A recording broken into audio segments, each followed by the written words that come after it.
What's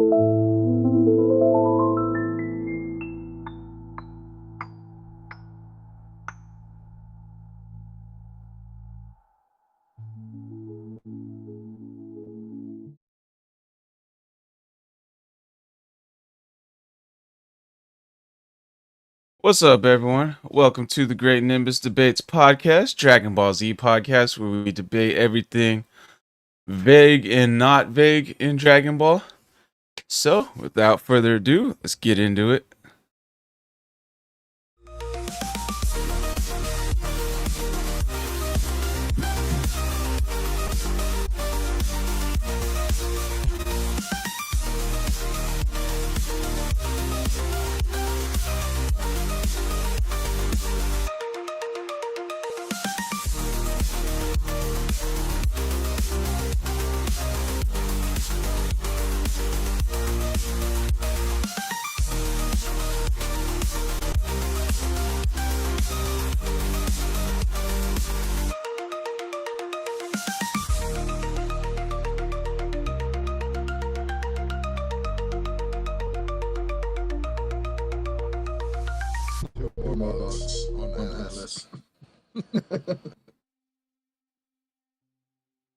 Welcome back, everyone.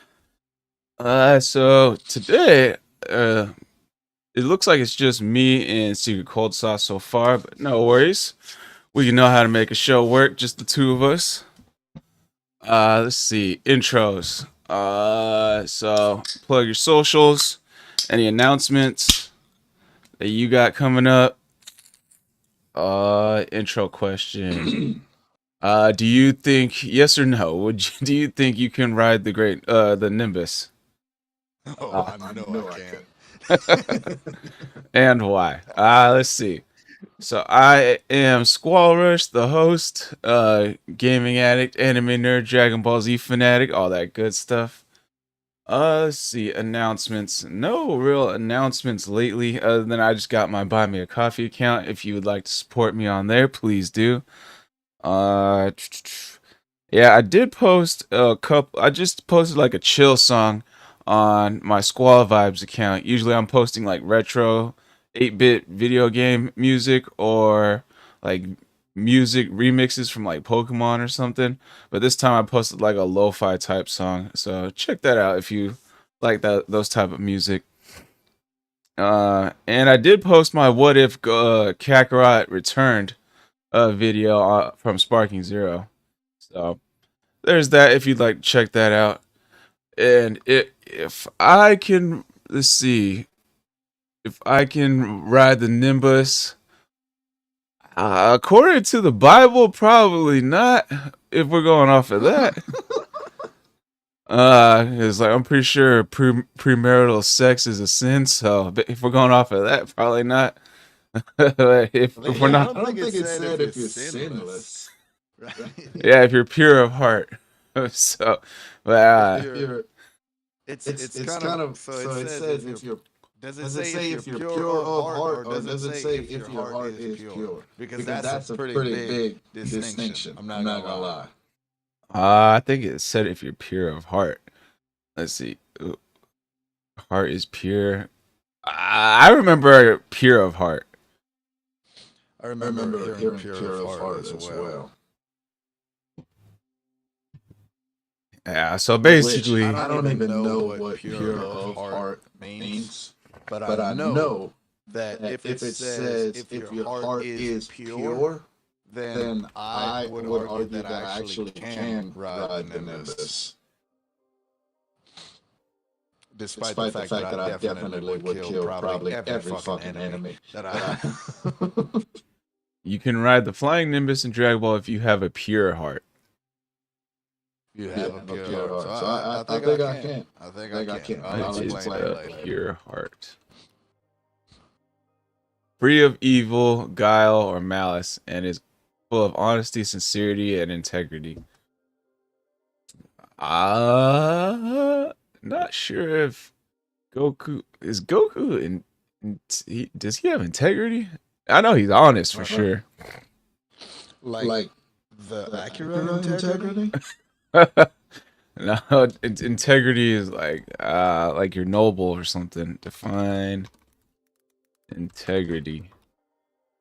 Quality of being honest and having strong moral principles. Oh, yeah, I guess he had it.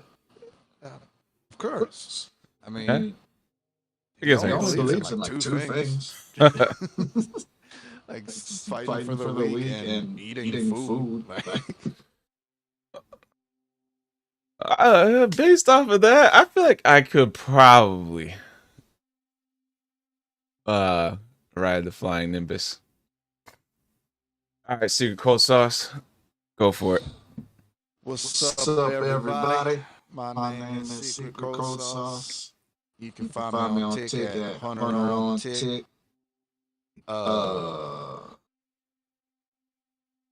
Any announcements? You can find me on Tick. No, Hunter on TikTok. Oh. Hunter on Tick.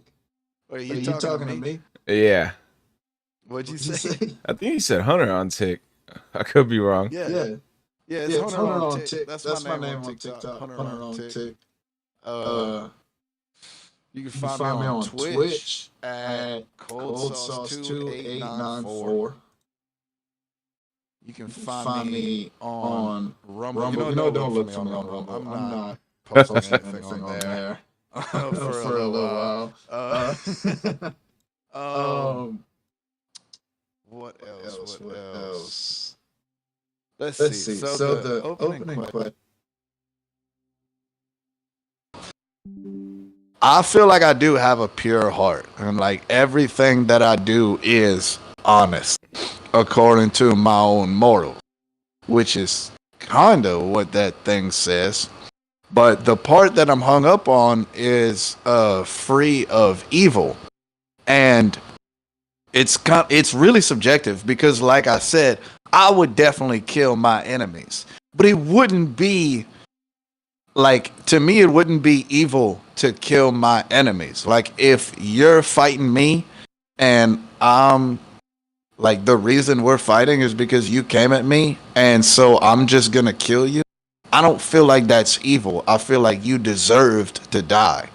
So, is it like, does the Nimbus decide what evil is? Or is it whether or not I honestly feel like it's evil? Because I honestly feel like that would be the right thing to do.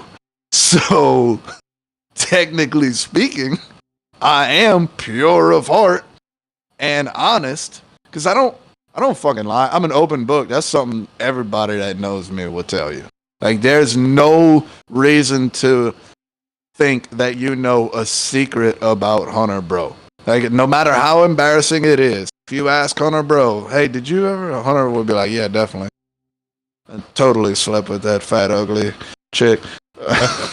You know, whatever it is. So, yeah, I feel like I could ride Nimbus. I feel like, I'll say this. I also feel like I would not ride Nimbus. Because, like, dude, what if you fall off? Like, it's really small, right? I'd feel more comfortable on a flying carpet than on Nimbus. I would be like crawling, like holding on for dear life on Nimbus. If I was riding him, or I'd like stay low to the ground and just use him like a hoverboard. Nimbus doesn't look like there is anything to hold on if you're flying Right. at full speed. Yeah, I'd like wrap my arms and my legs around him, like I'd be hugging him. Like, What's up, Ravon? Or Revan? You know, he said, man, these guys are so fucked. me and you? Probably. All right, let's say, all right. So if you kill someone, I don't think, oh, he's talking about some Jeffrey Epstein stuff. Vivek and Trump. So let's say you kill someone, right? I don't think that automatically disqualifies you, but I think it counts on the the conditions that led up to killing someone, and like the reasoning behind it. Like, I think self-defense is good. Like, genocide is a good reason to murder someone, and I think Nimbus would turn a blind eye to that. But like, is it like, oh, you hit me, you gotta die, or is it like, hey, stop, stop it now? All right, you're not stopping.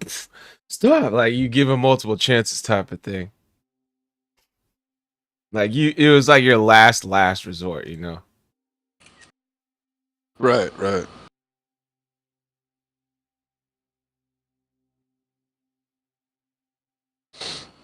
I think I mean, I don't like I'm not saying I would kill my enemy if they were like trying to commit genocide or whatever. I just like if you're my enemy, like there's enough people in the world for like it's okay if you die. Like I don't like you could be a decent dude, but if you are my enemy, I don't have a problem with killing you. I like you. What the fuck would stop me from killing someone? Now that I think about it, if we're fighting, I don't like what you'd have to be like the reason someone I love is still alive. Like you'd have to be like I don't know someone's boss or some shit. Probably not even that. I'd probably still kill him. I don't know. I think it'd be. I have like two sides of a coin, like two very opposite polar sides, where it would be fun to hurt somebody, but at the same time, I feel bad for hurting someone. So like, when it comes to like actually killing someone, I'm like, well, that's why I'd rather kill him. Like I would definitely feel bad. Like if I beat the shit out of them and like they were hospitalized for like a week or whatever, I'd feel really bad. I'd feel way worse than if I killed them. Because if I killed them, they're not suffering at all. There's no more suffering. They have no more life. They're dead. So there's nothing to feel bad about. Like you set them free. Literally, death is the end of all suffering. That's why I say innocent people deserve to die. Ravon says, I've killed it. Don't recommend it. Ravon, if you're going to take a life, you better keep it to yourself, buddy. Dude's just talking on the internet. I killed somebody. Wow. Allegedly.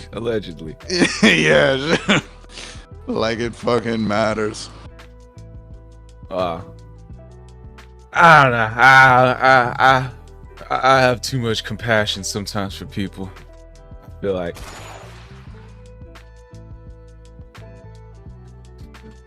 All right. Well, without further ado, let's get into. Go ahead. Hold on, one more thing. If it wasn't so like, if the cops didn't have so much technology these days, like I'd fucking kill you for keying my car. Like I'll fucking. Like, there's too many people in this fucking world, dog. Like, just don't cross me. And, like, if I was in cowboy times, oh, man. I'd be a fucking serial killer and a half, dude. I'd be putting up numbers like Genghis Khan. I definitely be leaving bruises, but I don't know about killing people for a car.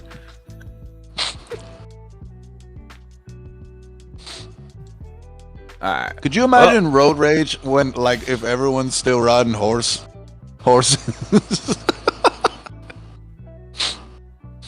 And then you get your horse keyed and you kill them? Hang on 1 second while I tie my horse to this tree. You get your fucking ass over here.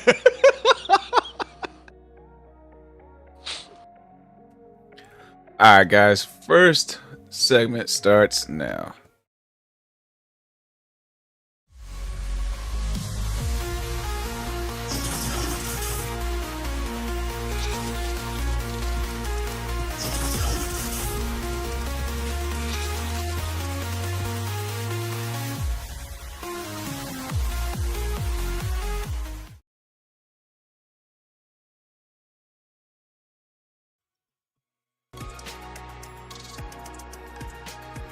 Alright, welcome back everyone. So first segment, I don't believe I went over this one with you. Did I ever go over what is Ginyu's original body with you before? Ginyu's original body. I don't think the think- very first time I got in a podcast, it was brought up for like 1 second, and we never like really talked about it. Oh, 7 Ninja raided the stream. What? I think now he's about to join. Now that he ended his What the stream. fuck? You gonna raid it from one? We better see you in here soon. Alright, so motherfucker. alright, Ginyu's original body. I don't think I've gone over this one with you. So, as we all know, Ginyu uses the change on Goku. There he is. Hello. What up? Alright. Intro. Who are you? Any announcements you got coming up? And do you think you can ride the Nimbus? Yes or no? And why? All right. So, okay, we're here. So I'm 7Ninja7. You can find me on Rumble, Game Jolt, and MeWe. I'm a little less on Game Jolt right now, but Rumble and MeWe, you can certainly find me there. That's who I am. I'm an anime connoisseur, ninja connoisseur. I like all games for the most part. I might. I'm not a real-time strategy type of person. I don't really do that much, and I don't watch Yaoi Yuri. But if there had elements in there, that's whatever. Regardless, do I think I could ride the Nimbus Cloud? Believe it or not, I think I could ride the Nimbus Cloud more than most people. But let's play that cold sauce down there. You care to elaborate on what you mean by most people, Mr. Ninja, sir? I Talking mean, about the 1 out of 3 people in the podcast right now. I mean, listen. The I'm not fuck gonna makes you share- think you're better than me, huh? I mean, you are a scrapaholic, I gotta say. But, Scrapaholic. Scrapaholic. You act like just because I'm gonna beat up my little brother for saying the Wii was better than the GameCube, like I'm some kind of dude who you loves should've got him. fighting. You should have got him for throwing the Wii remote at the TV, okay? I don't understand. How the heck do you not have the band on? It's like right there, bro. First of all, I've thrown controllers at the TV like that wasn't Wii controllers. I can't believe it. Oh, can't believe it, bro. Diabolical. I don't know. I would say in general, good person, good to most people. Help little old ladies across the street. I don't know about you. I think you probably would do that. I will say that. Say you wouldn't. But You're so full of shit. I bet the only reason you ever helped an old lady across the street was to get some old box. what? No. I bet you wanted some of that vintage JFK pussy. Nah, bro. When you're raised to do stuff like that, you do it. You know, you help. 'em. Nah, I'm pretty sure you were thinking in your head, I wonder what Ronald Reagan was hitting back in the day. Nah. Well, you see it? That's why the cloud would pick him. That's why the cloud would get him. Huh? Well, Ulterior motive. he Nimbus says, ain't, the he Nimbus was, ain't Uber and Hunter, bro. he was saying Ulterior earlier he was saying earlier he would kill someone for keying his car. So I was like, I'm pretty sure Nimbus Cloud would disqualify you for that. Yes. Now, hold on. I said My heart you is said pure. I was the one. of the Pure only- evil. I was told I was the only one. Now, what about the Squall guy over here? I thought you might be a Nimbus Cloud rider. I might be able to ride the Nimbus Cloud, like if No, premarital Squall sex has malice in his heart. It says it in the rule sheet. You can't have malice in your heart, and Squall definitely has malice in his heart. I know he does. Squall's sitting there fucking pissed off about some of the funniest shit ever. Bro, why You ever make watch that fun of dude the- play Sparking Zero? Oh yeah. Why'd you You make think yourself sound Squall like that? don't have malice in his heart? See, impure people cannot ride on the cloud if they circumvent by holding on to a pure-hearted rider. Fucking Zamasu. So even What if is Ninja AP? tries to give you a piggyback ride while sitting on Nimbus, Nimbus would just drop both of y'all? Nah, cause he carried Bulma in Dragon Ball before by like she had like a little turn people into a tiny machine and so she rode in Goku's pocket while he rode on the Nimbus. Are you trying to say that Bulma's not pure? Yeah, she fell through the Nimbus cloud. What's up, DT He's a Dub? pure slut. What's not pure about Bulma? She's pure perfection. She's pure affection. I don't know. She wants a boyfriend like since the beginning, like of Dragon Ball. I don't know what she's else. a teenage girl. You find a teenage girl that doesn't want a boyfriend, and I will point out the fact to you that she is a lesbian. Because what the fuck? I've got an answer. Why you think It's all boy about bands are a Penny. thing? You It's think all they about could what you have? put her penny. Mm-hmm. I was thinking about that the other night. Could you imagine how fucking successful a girl band would be? Like- Like take a boy band, but just do girls that pander to boys. Shit, that's like OnlyFans. Every VTuber we know about. I'm just saying, man. I think it could be done. And it could be done really easily these days because they have like AI voice effects. Let's see. Oh, Like Malice. I could make a song and sing and sound like fucking Ozzy Osbourne. Damn, do I really have malice in my heart? Define malice. Oh, you got malice in The your heart. intention of You'll desire be to playing do Sparking evil. Zero and you'll get in such a bad mood that like you won't talk to people. Nah, I don't malice. The malice is the intention or desire to do evil, ill will. See, I just get super mad and I'm just like, damn. I want to calm I thought down. malice was just hatred.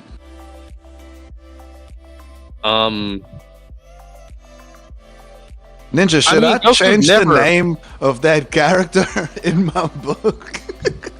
I mean, ill will. Yeah, that's what I'm saying. Like he Hatred doesn't does lead exactly to will. have the moment to.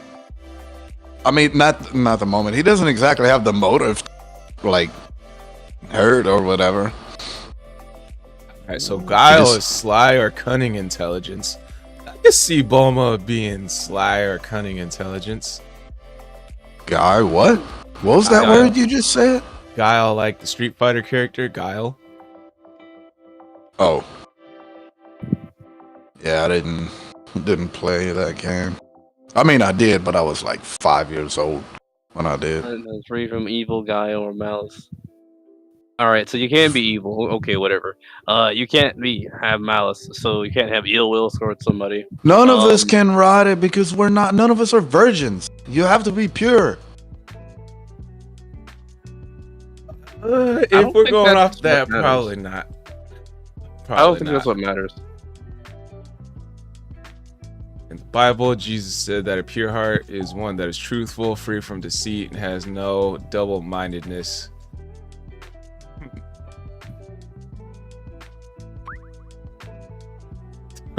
Shut up, DT. It depends on who you're talking to. DT pure heart says really- I'm a virgin.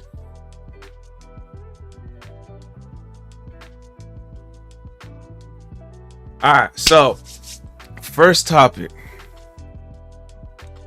What is Ginyu's original body? I know you were here during that podcast, Seven Ninja, but I don't think I don't think Hunter was here during that one. So let's break it down like to an easier question first.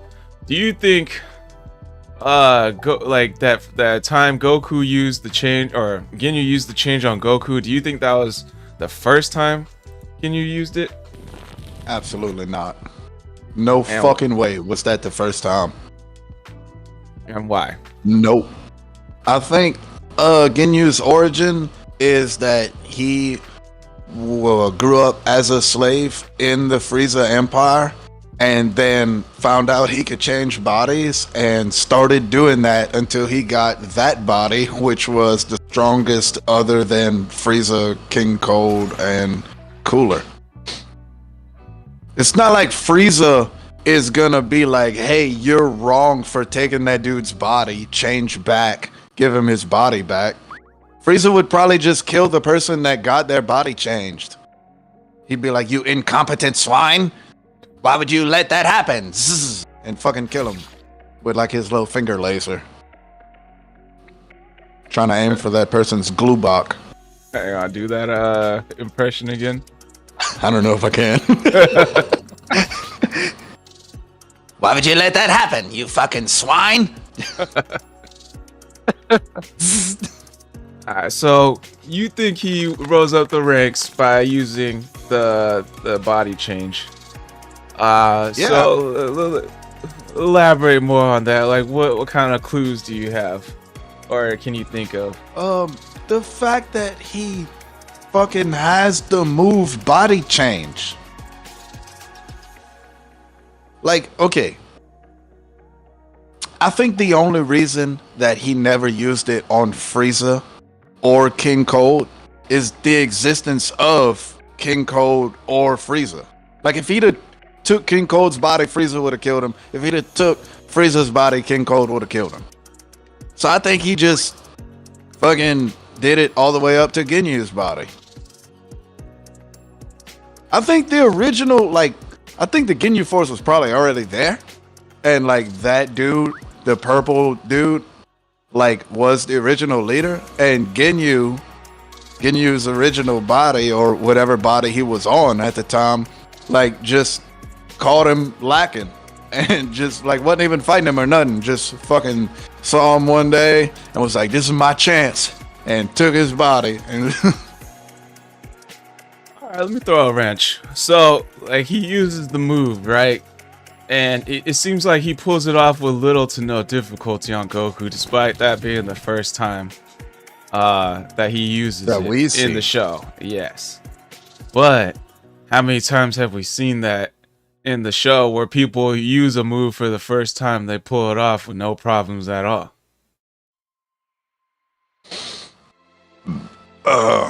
Like, every time we see someone use a new move, Yeah. literally.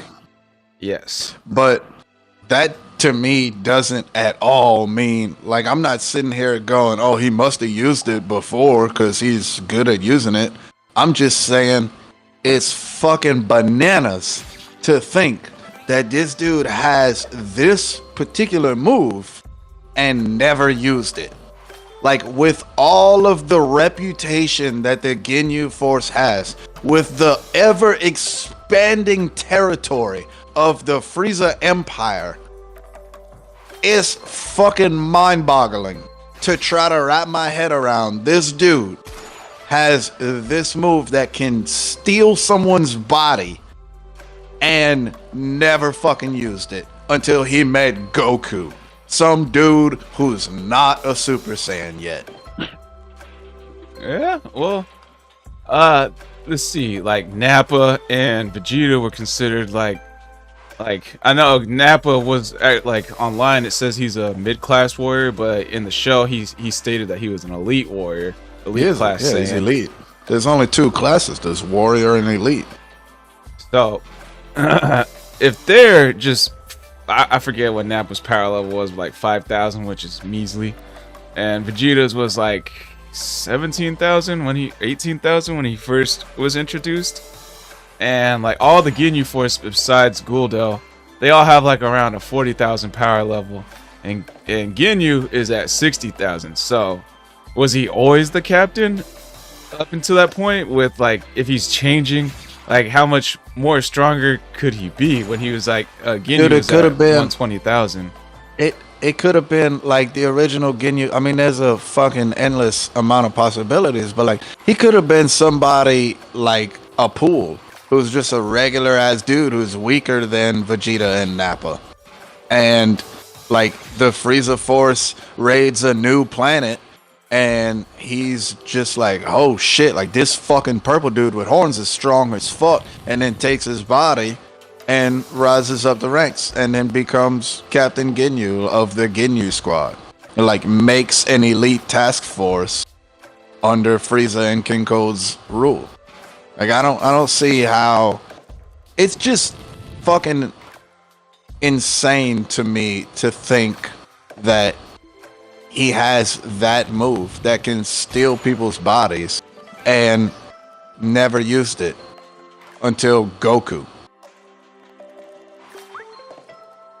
Alright. It's like, to me, it's as insane as thinking that we are the only people in the universe. Like here on Earth, there's no such thing as fucking aliens. In the infinite universe that we know of, we're the only one. Like, how fucking insane of a thought is that? Alright, but what about when he did take over Goku's body and he didn't know how to use Goku's body at all? No, he knew how to use the body. He didn't know how to use the Kaioken technique that made Goku stronger than Captain Ginyu. Because if you remember right, he wasn't stronger than Captain Ginyu until he used Kaioken. Yeah, he was trying to power up. I don't know if he was trying to use Kaioken, but he was trying to power up and his power level was decreasing. It wasn't Super Saiyan for sure. And then, like, as the fight was going on, his mind started sinking with the body a little bit, so his power level started rising. So, if he was using it before, like, how come he couldn't sync with Goku's body, but he was able to sync with other people's bodies, allegedly? Well, there's two different types of power. You got to remember, Goku is a low-class warrior. Goku was born with a power level of 2. Vegeta was born with a power level of 8,000. Goku is strong because he trained a lot. Some people have naturally stronger bodies. So it's not exactly, Goku's technique, right? There's a quote from Bruce Lee, and it's, I fear not the man who has practiced 10,000 kicks, but I fear the man who has practiced the same kick 10,000 times. In other words, like, if I was to just jump into Chuck Norris's body and I tried to do a roundhouse, it wouldn't be as good as Chuck Norris's roundhouse. Because I'm not the one that practiced it. See what I'm saying? Or like if I didn't know that Chuck Norris's roundhouse was his best move, if I just took Chuck Norris's body and started trying to fight in the fighting style that I use, I wouldn't be as good as Chuck Norris because I'm not utilizing Chuck Norris's fighting style and his particular technique. But if I jumped into the body of the world's strongest man and fought like I fight, I'd be way fucking better than me. Does that make sense? Yeah. Seven Ninja, you want to explain what you put in the chat? I mean, you said he's like one of you said like he has a power level, no, it's Gold Sauce. Say a power level of 2. Well, Barber with a shotgun is 5. So you're telling me Barber with a shotgun, probably day 1 could have got Baby Goku, yeah. That's crazy. Mm-mm. It was 4, by the way, but yeah, I'm pretty sure. Pretty sure a farmer with a shotgun could have killed an infant Saiyan. I just, call it a hunch, but I think it could have been Goku. It could be Goku. That's all. It could be Goku. It could. Yeah, that's right. Squall. Goku could have lost to an average farmer. Actually, another key detail about that, maybe that wasn't an average farmer, Ninja, because don't forget, that dude was wearing a straw hat. Maybe Goku loses to Luffy. That's a good question. Oh. Well, that straw hat fell off, so he's no longer Luffy. Listen. He only lost like maybe Squall's 2 power. fuming right now.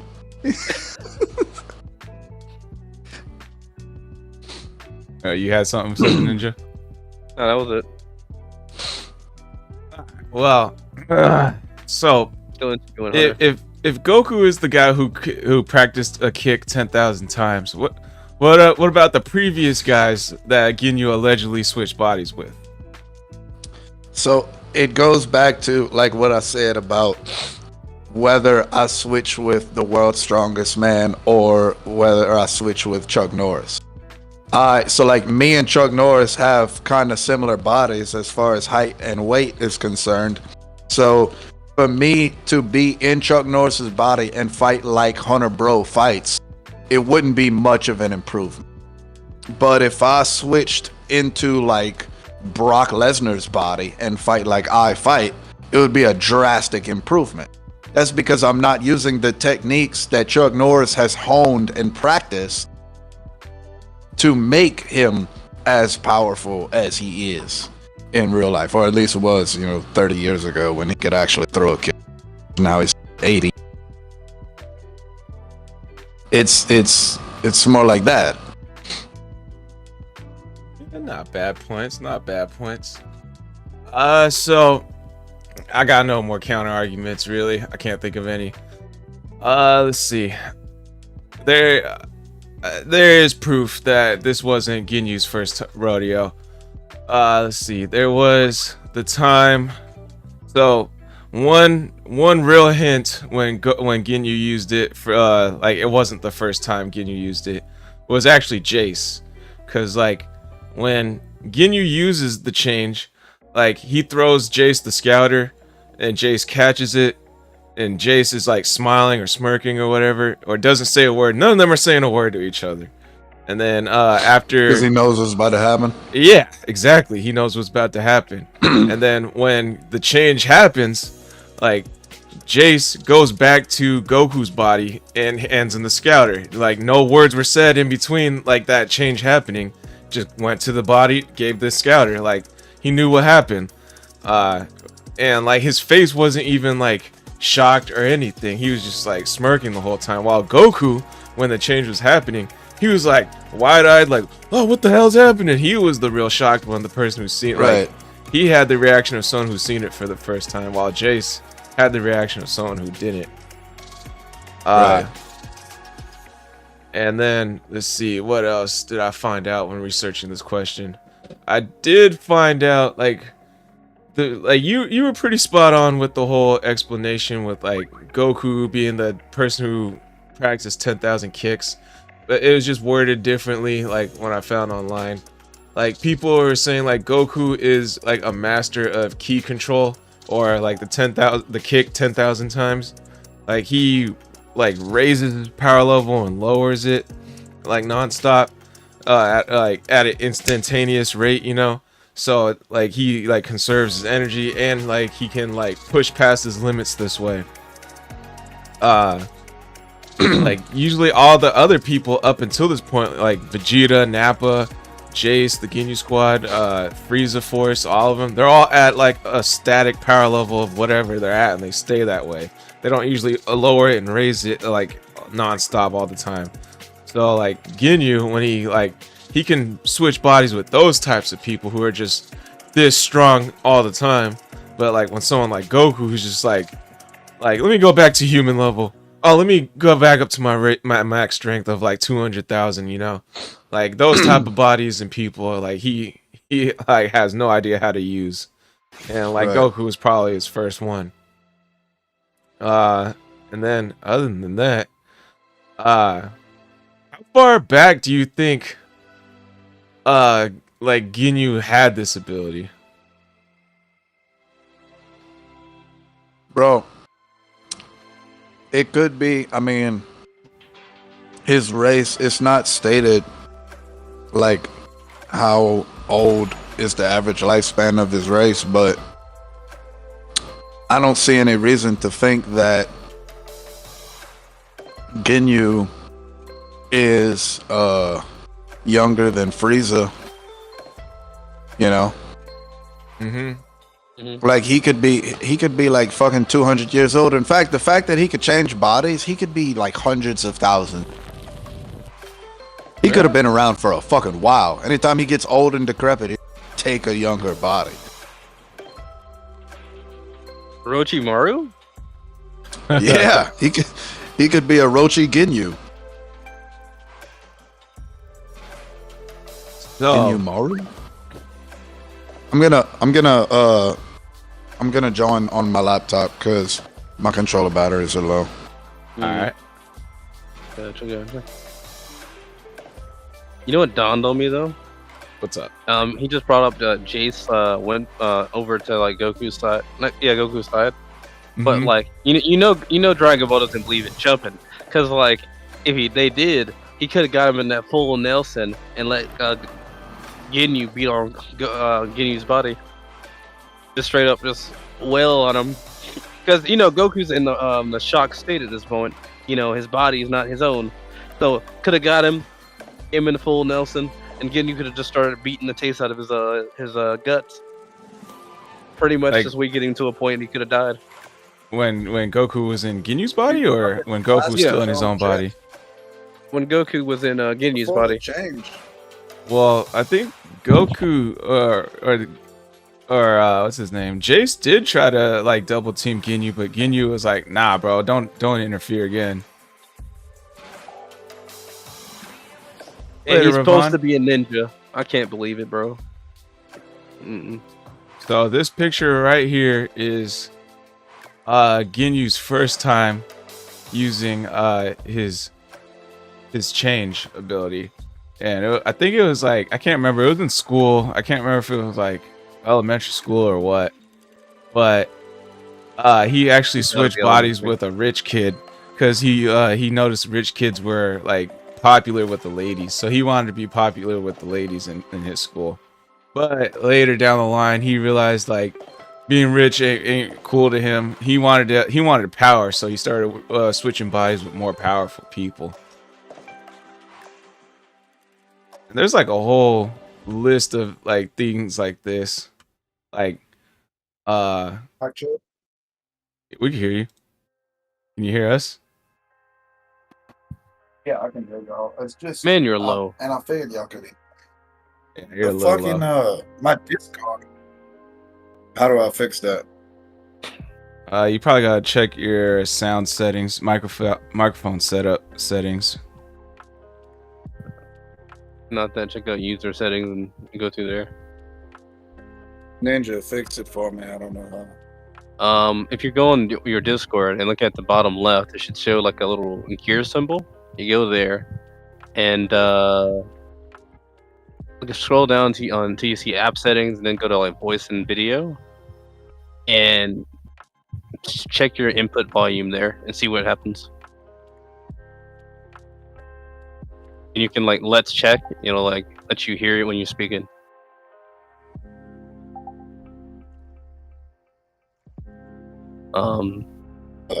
I got my input volume and my output volume at all the way maxed out. Could it be your mic not plugged all the way in? Like plug it, take it out, put it back in. I think he's okay now. My check. Yeah, not as loud as it used to be though. Yeah. So the Xbox is better than my laptop. For now. I mean, just hit us with the fire symbol if you got something to say. Yeah. For So, sure. did you hear what I said about the like Ginyu's first time using the change? I'm fucking wanting to be a rich kid because he gets smart pussy and shit. Yeah. That's That's crazy. I just like, I get it, especially like when you're an adolescent and stuff. Just my thing is, why does he look like Sanji? Because Sanji is cool. Oh wait a minute. Wait a minute now. Hold on. No, Hold he's on. not. Wasn't he first? like was it What? again you first? What do you mean Ginyu first? Yeah, like if he's gonna switch to someone specifically to get girls, why would he switch to Sanji, who's famous for not getting girls? Well, and that's why Dragon Ball Z is the GOAT. This Sanji gets girls. He actually makes me Well, think he of couldn't Dio. wait to force that fucking point in there.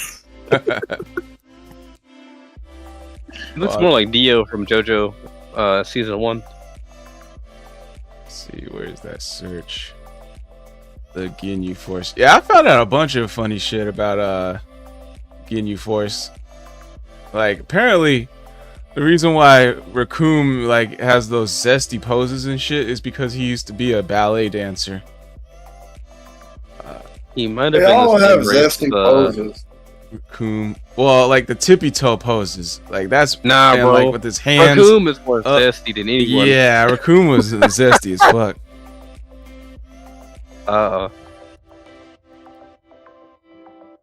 Akuma had that big hole in his butt. His butt Bro. spandex. And then passed out like with that thing tooted up. Oh, that picture that you just scrolled past just reminded me. Okay, Dragon Ball Daima. Ninja, you've played Xenoverse? I have. Okay. Glorio or whatever his fucking name is. Uh-huh. I'm calling it right now. That is young Mira from Xenoverse. The fucking first time I saw that dude, started talking, I was like, Mira, is that you? All right, one sec. Maybe we'll like, get back into that. We'll get back into that. Okay. Okay. We'll finish this one, then we'll talk about Daima. I have one more thing I wanted to bring up about this. Let's see. Zesty, Well, Birder was like so fast because he like his mom made him do chores around the house. And like a lot of them. So he became so fast so he can finish doing all the chores. Fucking serious. Yeah. Birder. That is such a Toriyama fucking thing. Dude, Hey, you to just be fair. know that when Toriyama was doing like interviews, you just know that like a lot of his shit he just came up with on the fucking spot.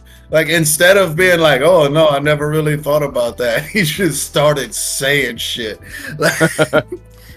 Hey Toriyama, why was Birder so fast? Oh, his fucking mom made him clean the house, and like she'd whip him if it wasn't cleaned.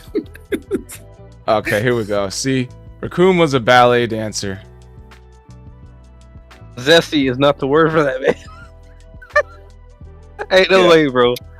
Ain't no But way, he got bro. kicked out. He got kicked out of his ballet school for having the biggest fucking chin in the world. Kind of hard to sell the feminine look when you have the most Giga Chad chin that there ever was.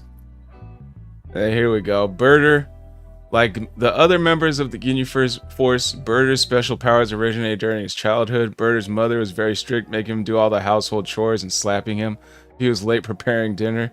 Because of this, he became the fastest in the universe. And then here's him doing chores and crying while doing it.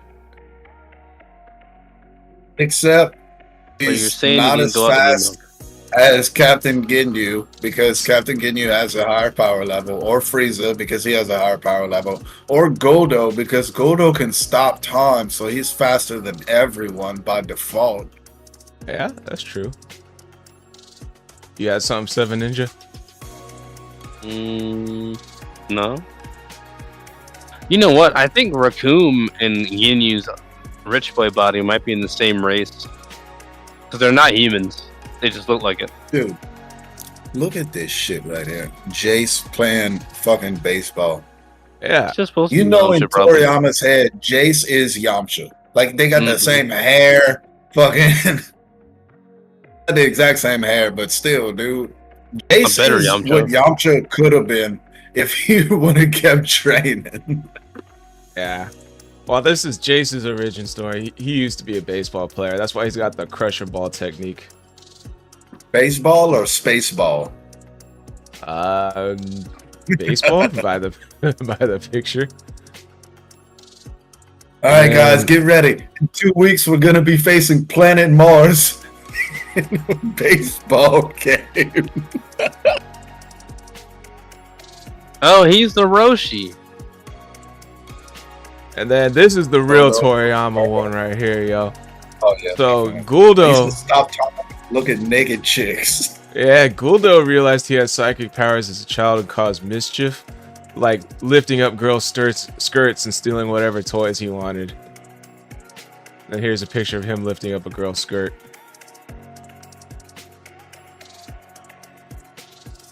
Yeah. Classic Well, Toriyama. we would all do that. There's no one in this chat that if they had psychic powers as a child, they wouldn't have went around school lifting up skirts. Yeah, he would lift up the skirts, Charm City. 7 Ninja, you brought up Kroom's race. He's like a humanoid looking alien. But he's not human. Raccoon? Yeah, he's not a human. I thought it was canon that he was human. Nah. I mean, he's fucking massive. Like he can be like he's a Nephilim. How about that? He's a giant. Well, let's see. The Members of biggest this problem with him race. being human. Go on. Go ahead, 7 Ninja. The biggest problem with him being human is like I think Bulma was acting like space travel wasn't really a thing back then. So like, if space travel isn't really a thing, then like he can't be human. Why he not? knows all about space travel because he knows a lot about space travel.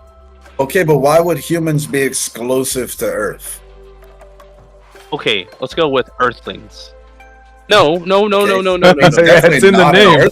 It's in the name. I mean, look, in Dragon Ball, the fucking mayor of this city, I'm sorry, the president of whatever country they live in is a blue Karen Terrier.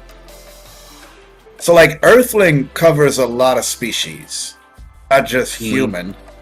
Well, the thing is But- that we've known humans strictly to be from Earth. Like, this is kind of just a normal thing. Now, if humans were spread out, more than likely you would have, like, sections that would know, like, maybe just elders, stuff like that, especially in Dragon Ball's world. But it wouldn't be known to us because we weren't traveling in space. Well, According to not what you just said. Not just that, the Saiyans, they're not humans, but they look like humans without tails. Right. Yeah. But my point is, okay, so let's say Raccoon is a human, but native to a planet that's not Earth. And there are humans on multiple planets. And let's say they do know about other humans and shit. And Earthlings don't. What's wrong with that? When you break it down, we're all just animals anyways. Well, technically, if they're from a different planet, that technically means they're an alien, right? To us, they're an alien, but if we go land on their planet, we're the aliens. Yeah, that's the point.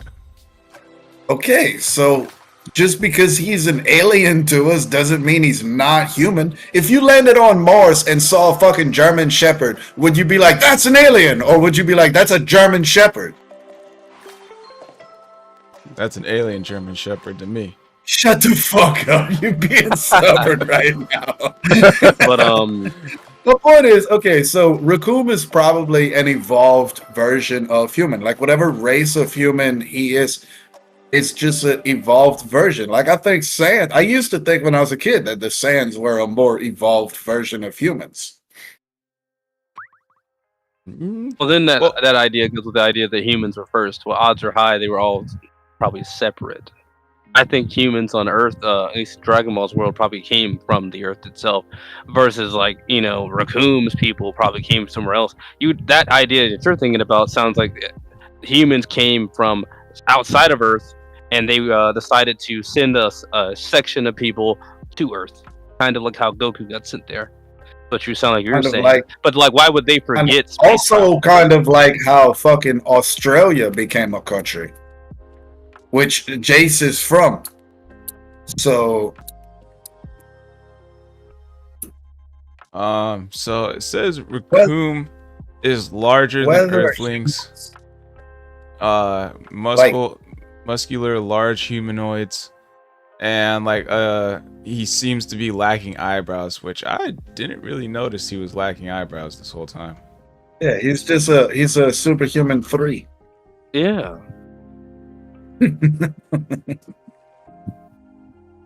And he's got the grade 3 power up. Right, yeah. If Krillin would achieve superhuman and then evolve it into superhuman 3, he would look like Raccoon. I don't think it works like that. I don't understand why y'all are so Ballerina caught up dances. on him. He can't be human because he's not from Earth. I thought he was just a human. species. It's just an animal. thought Like he you was understand, human. we are animals. Every one If of they- us thousands of years ago used to be monkeys. You realize that, right? Listen, bro, listen. You gotta understand. If they, from what you're saying, then they came before they touched Earth. They were outside of Earth, and they split apart and went separate ways. So you got raccoons, humans, not what and I'm then you got saying. the Earthling humans. But I'm from saying what we here understand, on Earth, the natural we understand. evolution of animals on Earth eventually created humans. And other intelligent life on other planets, they live on planets that are habitable. And it's like, okay, Raccoon lands on planet Namek, he can breathe the air. He doesn't have to stay in a suit. You know, we landed on planet Namek, we can breathe the air. We don't have to stay in an air supplied suit. So obviously, all of these species that are intelligent and can travel, like if a planet is habitable, there's a certain amount of oxygen in the air. So when evolution takes place on a planet, it's going to evolve its species to be able to live off of that amount of oxygen. And for us, the most common one here in the real world is humans. But in Dragon Ball, they have like fucking animal people and all kind of other shit. And then in other planets, they also have a shit ton more races than the Earth in Dragon Ball. But the overall, like, there's gonna be similarities. If they're breathing the same air, if they're living in similar habitats, they're gonna have similar bodies. So why wouldn't a human become a species naturally on a planet and it be, oh, they're humans like us, but they're a little bit bigger? Ravon is asking, what's Earth to you? Planet? The fuck? Which What do one? you think I'm gonna say? What question is that? Jewish means a lie. I'll ask, what the hell? What am I reading? What's Earth to me? Oh, it's a fucking like. What is this? I think you were talking Seven Ninja. So what were you saying? No, I'm reading this chat now. Forever, good How do I lord, he's read been it? talking forever. So he says he's Me? saying you think this plane is natural. He's on some higher power, intelligent stuff. He's trying to have a religious debate. Listen, we're not doing a religious debate in here, okay? Oh no, definitely not. Because I know if I answer him, he's gonna be like, "Well, in fact, God made the Earth in 7 days." Like, shut the fuck up, dude. Get Alright, the you going to fuck bed? out of Ravon, appreciate you hopping in. I mean, I thought Raccoon was a human too until I looked it up, and apparently he's not a human. Because like they have a bunch of like different like humanoid races in the show, like that look like humans, but they're not. Like Tien is actually not even a human too. Like he's part of like a three-eyed cyclops like race. He's technically an Earthling, but he's not a human. Saiyans are not Yeah. humans, even though they look like it. So Fallible. remember hearing that about Tien. I do remember that being confirmed by Toriyama, which also led me to the question. So Krillin is confirmed the strongest human. Is Tien stronger than Krillin? well, I think Tien I don't think is. I think Tien is stronger than Krillin, but Tien's not the strongest human since he's not human. Krillin is technically the strongest human since Tien's not human. Right. So, but is Krillin stronger than Tien, or is Tien stronger than Krillin? I think Human or is Krillin Krillin the hangs strongest around- Earthling? Krillin hangs around Goku in them. Tien was not doing that for a long time. I'd be hard pressed to believe Tien that Tien's pinned stronger than Krillin. semi-perfect cell, helpless, with the Shin Kiko. And then when he disappears for a while, we see Krillin and hanging around Goku in them like all the time. We don't see Tien like that. It'd be like I would feel like we saw him in the Tournament of Power. I think he might have showed up maybe during like the birthday bash of Battle of Gods. I think he showed up there. But for the most part, we don't see Tien like that unless you've seen something in the manga school. I think honestly, Krillin, besides training with like 18, because 18 somehow got him able to deal with Blue and whatever. If we want to talk about that one, Goku wasn't going all out. I'm pretty sure everybody knows that. I mean, like I don't think he was too. But then like he fights 17 as well. So like I mean, and 17 should be extremely weak. So To say he was going all out against 17. who knows? Also, for 17 and 18 to get stronger, like, okay, I know this, y'all are gonna laugh, but like what if it's just a software update? What if they just download mods? I could see it. I mean, if you can make them. Yeah, like what if Bulma just redid their coding and they just downloaded better fighting style? There's a lot of 17's defense. His durability comes from that shield, which is a key powered move. Mhm. It's not his actual body, So how durable is he really? And I mean, as far as strength, we see him fight in the tournament, but it's not like he could overpower someone like Goku or Vegeta or maybe even Gohan and Piccolo at the time.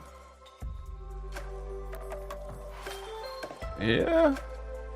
So you're saying Like, I feel like 17 and 18 could remain scaled at where we saw them in the Cell Saga when they were in the tournament saga. Like, I feel like a lot of the fighters aren't as strong as people are trying to make them out to be. People are trying to say Krillin is as strong as Super Saiyan Blue and shit like that. I don't see it. Like, the strongest warriors in the universe from these other universes don't have to be as strong as Goku in Super Saiyan Blue. If they were, like, why would it have came down to the way it came down to? So you're saying, would you like this to be your debate topic? That Android 17 is not as strong as people say he is? I mean, how strong are they saying he is? He's not Super Saiyan Blue level. A lot of people are saying he's pretty strong because he held up till the end. Because of I his kind of see that more as durability. tactics, though, than more than. That is a lot he's more very tactics, and a lot more to do with that force field. But as far as like when people bring up, oh, Krillin and 17 are as strong as Super Saiyan Blue Goku because Goku fought him in his blue form. My only response to that is, what if they were fighting Vegeta? Because y'all always want to say Vegeta's weaker than Goku, but Super Saiyan Blue Vegeta would have killed both of them in the same fight. They could have 2v1 Vegeta. And y'all all know that. Goku was holding back. He was in his blue form to train his blue form. Not because he fucking needed it against Krillin and goddamn Android 17. Who's not as strong as Perfect Cell, who Goku was going toe-to-toe with before he ever achieved Super Saiyan 2. My only thing is, like, we never really saw Android 17 shield in the Z, like the Cell Saga, Android Saga. Like, the only time I've seen that shield is like in video games. And like now they finally bring it out in Super, and we're seeing like what it can do. Like, would it have done that in Z is my question. Versus like, would it think been it's in able to hold GT. off all these Well, attacks? I have an answer for that. It's in Is GT. that when we saw the androids in the Cell Saga, we also saw them be awakened. They weren't like around and everything. So that might be something that it took a little time for 17 to learn, because that dude was like 3 days old when Cell absorbed him. Technically. I don't know. I feel And- like they would have and- known. He wasn't the only time he fought someone that was better than him, the only time he ever had to consider a defensive strategy was the first and only time he lost a fight. He was fighting Piccolo, and then Cell showed up. So he's like, oh, this guy Piccolo's a little bit better than me. And then Cell showed up and he got absorbed. But now he's like a park ranger, and so he's not fighting these animals, but at the same time, he can't exactly let them attack him either. So he has to come up with defensive shit. He makes a fucking force field. He invents a new move. How many times have we seen a move be invented in Dragon Ball? You know, he makes a force field. Perhaps 18 can do it too. Yeah, 18 it can do it. Cause I know they like the whole in video games they kind of confirm these moves and modes and stuff like that. I didn't know what Mystic Gohan was at first. Like I thought like when Gohan got his power up, you know, from the old Kai, I thought it was just his base form reaching the max potential it can reach, and then he could still turn Super Saiyan against Boo, but he never did. But I didn't know that was a whole separate form he was in until like I played like the video games. And then he can like transform into this beyond Super Saiyan 2. And like the same with like attacks like Android 17's like shields and stuff like that. I've never seen some of these things, but in the games you can see them do it. So I don't know. Take it how you will. I'm going with he did know how to do it. Like it's just never shown.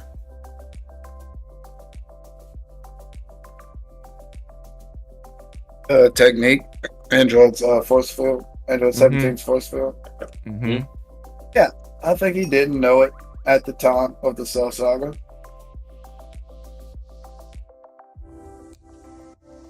Got any input on this? Like Seven Ninja? I mean, I know he learned it in GT. I'll rewatch that fight. I can kind of see him do an absorbing move though, but it's like still, it's kind of a shield there. I think it's just a matter of like, you know, he wasn't really trying to fight. Well, he was trying to fight, but he wasn't really focused on fighting back then. And you know, over time, him being a park ranger, I'm not trying to kill him, you know, but I'm trying to stop him. And maybe I gotta block a couple of bullets in some form of way. And so he figured out how to do the shield thing. So you think he learned it later? Not he never had it. Because he's trying to be more gentle, and well, defense like that would be more gentle than him outright punching somebody. Huh? The only reason why I think he had it from like since Z is because like the video games were like these were like early games, like PS2 games, PSP. So like if he had it back then, like I feel like he might have known it. He most likely knew it in the show, just never had it, never used it. The real question is, if he would have popped that shield, would Cell be able to absorb him? That's a good question. That is a good. I'm assuming like he damn bro, because I know like Vegito, he popped up that barrier and he wasn't fully absorbed by Boo, so if he popped the shield, probably I'm guessing similar thing would have happened there. You could say that he would be able to absorb him like physically, but not absorb his power until the shield goes away. But at the same time, with 17 being an android, he never has to turn the shield off. So his cell could just walk around with a big ass pot belly until he gives up. It might have turned him small though, because I don't know where the heck Android 17 and 18 are going after Cell absorbs them. He got a lot bigger. But then he shrunk again when he becomes when he becomes perfect. Like second form, he gets a lot bigger. Yeah. His muscles shrunk, but his wings and his crown got bigger. And his ego did too. Yeah, his ego got like Vegeta level. And that dude's got ultra ego now. Mm-hmm. That dude has a literal godlike ego. His ego's almost as big as Secret Cold Sauce's ego. Nah, not even close, yo. Ordinary hot sauce. You're Ninja Ordinary Hot Sauce.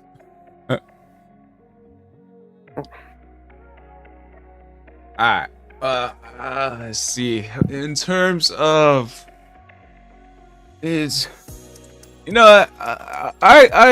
am more on the boat of he possibly didn't get stronger. Just we've never like Android 17 didn't get stronger in Super. Like just that we never seen the barrier before his shield.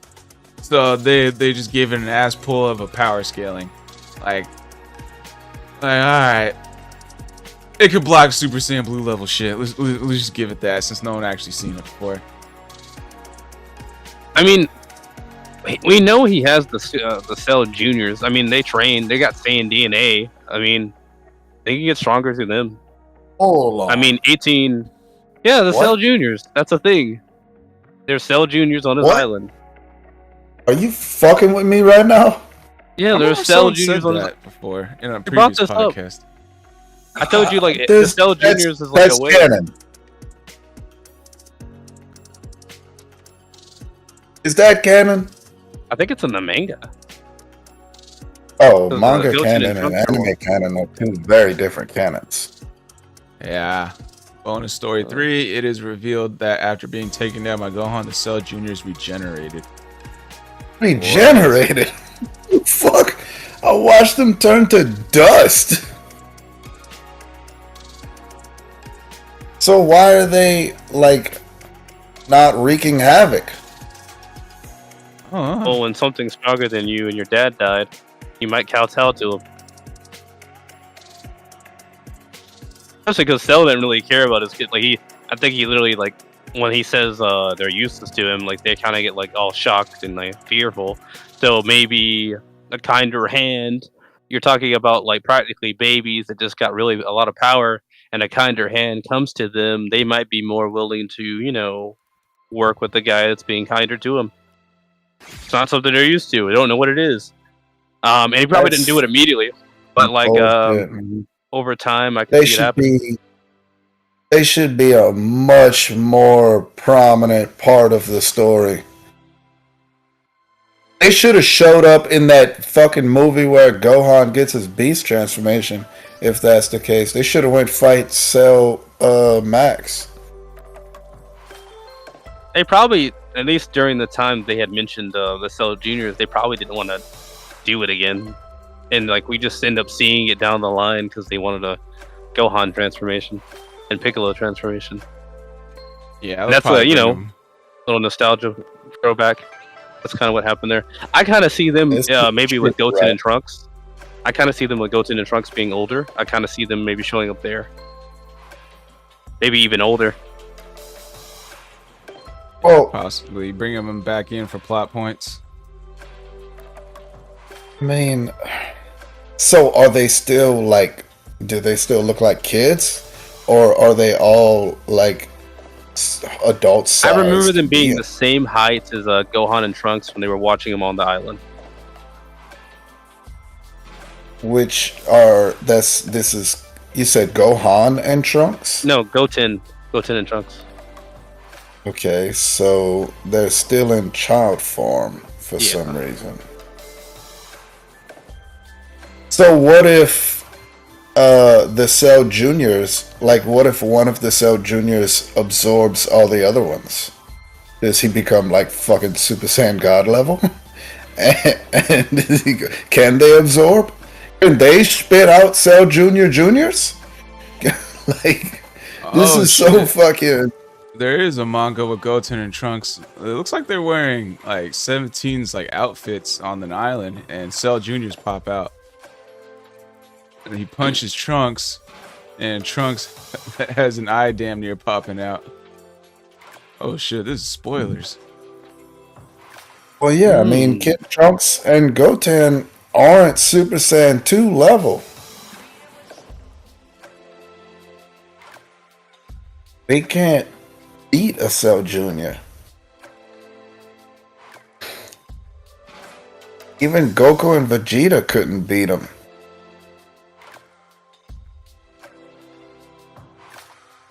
And why couldn't Goku, like, hold his own again? He was holding his own against Cell. He was tired from the Cell fight.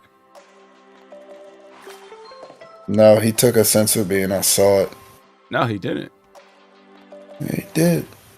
They said they stated during when the Cell Juniors were fighting everybody. Oh shit, we didn't give Goku a sensu bean. Everyone, protect Goku. That's so fucking stupid.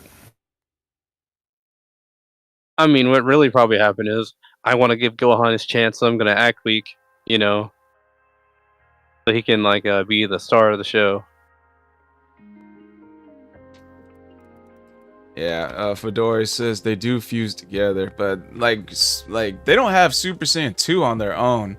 Only when they fuse they can go higher than Super Saiyan, which is kind of weird. I thought it would have like an opposite effect, like they can transform less than what they know when fused. Like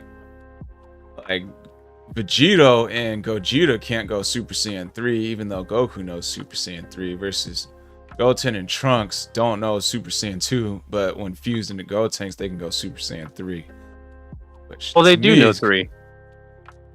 They don't do it on their own, but they know it because they've seen it. So they should know how to do now it. that they're fused, they have enough power to perform the move that they know about. Yeah, and they have it in fusion, but it's not in regular.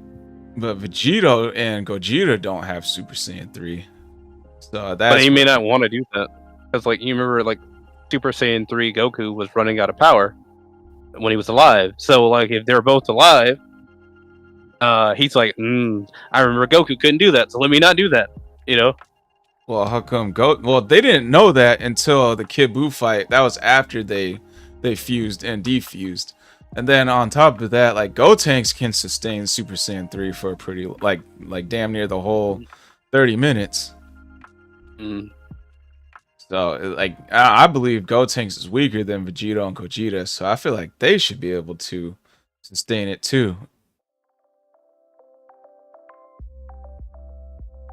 Could be just one of those Toriyama forgot situations. Bad writing. Yeah. Little plot hole there. Alright, let's see. I don't got anything else on the whole. What the heck is this? Bro, y'all lame as fuck. Why do no one want to rematch my team? Team in question. Alright. Hold on. I want to reiterate. So, as far as 17 not being any stronger than we saw him in the Cell Saga, at this point in the story, I still completely believe it because, like I said, we're going against the strongest warriors in multiple universes. Well, there was a time in our universe where Frieza was the strongest being in the universe, other than Beerus. And then Super Saiyan Goku beat him. and then later the androids were stronger than him, who weren't as strong as Imperfect Cell, or Semi-Perfect Cell, or Perfect Cell, or any of those Cell Juniors.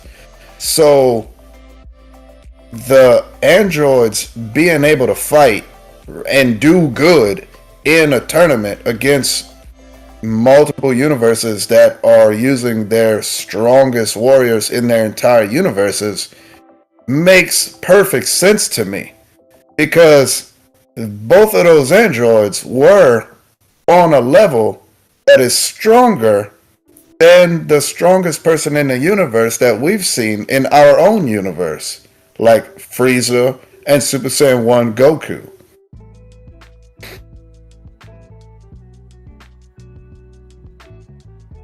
Wait, I think it'd be a bit naive to believe that they haven't been training though.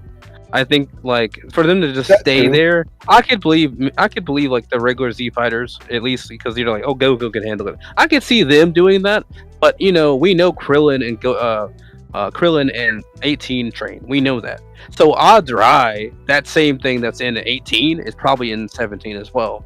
I could totally see him training. Now we just brought up the Cell Juniors. Cell Juniors have Saiyan DNA. They're training with each other. I could see them going up. I think they'll be higher than Tien and them as well. But as far as like how high they would be, I can't tell you that.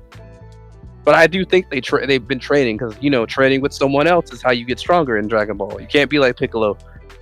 So yeah. And on top Look, of that, I can see that they trained and got stronger, but as far as like if I was the one writing it, they wouldn't have trained and got stronger because they're androids. Everything is coding with them. They're not people. So they should be at their full potential, period. Like, why would you make a robot specifically designed for fighting and have it not at its peak potential? I agree with you. Like, they should be at whatever power they're at, and that's it.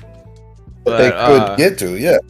But I think like in Super, what's his name? He said 17 said he was training the whole time. So like I'm guessing they're just like retconning the idea that he can just like he's stuck at whatever power. Like he can actually raise his power too, like throughout the series. I mean, I remember 18 had a bomb in her. Krillin wished a bomb out of her, but she still had the ability, because she can get pregnant and stuff like that. So she still has to have the human parts together. She just has an addition of like metallic parts that'll allow her to be stronger, even some stimulant enhancers. So if anything, they still have bodies like regular humans. It's just that they have enhancements, like a super soldier situation. And it's just that their super soldierness allows them to have infinite ki and stamina. Yeah, and there's like aren't they like not full robots? They're like cyborgs or something, where they're half human, maybe. Yeah, should be. Yeah, I mean, Android 18 had a baby. Yeah, so I think like that like means that they're not just fully robots, so they're not fully just stuck at one like power, and they can actually like get stronger and grow and stuff. Plus, we gotta remember, when he's thinking of max power, I mean, I don't think Jiro really knew who the strongest person was. He just had an idea what is possibly the strongest someone could be, and so he brings them up there. But then there's always someone stronger, so like what's the max potential if you don't know what that max potential is? Jiro just made Cell, and he made 17 and all. He just he made them. So if he knew, let's say Beerus existed, Cell was biological. he would have made a Beerus. Yeah, but he had to use some of the same data to make 17 and 18 be that strong. They couldn't just be that strong without something around that. Well, no, but who's to say that that's just the peak amount that technology would allow him to create for a cyborg, but then with a biodroid, a bioborg, whatever you want to call it, the ability to train and get stronger on your own and eventually outshine the peak potential of machinery. Well, you just mentioned Biodroid. Are you saying that he doesn't use the same technology to make the Biodroid? He couldn't use that same way to enhance the humans? Not enhanced because Cell was born. Well, Cell was born. wasn't a being. Cell wasn't a being before and then became a biodroid. Cell was created and born Mm. and grew into what he is. I think the androids were altered. They were humans first, then altered. They were humans first. Yes, so they were why they're not. So they were cyborg. still biologically brought into the world and grew, and they are just like altered. So they're not full robots, so they can get stronger here or there. Oh shit, Rockstrap revealed their names, Lapis and Lazuli. Y'all didn't know that? It's Lapis and Lazuli. Lazulu? You mean Lazuli? No, it's Lazulu. They're named after a certain type of mineral. Yeah. I mean, two different types of minerals. Lapis, I believe, is like a blue color. And I don't remember what Lazulu 18. is. Yeah, it's Lazuli.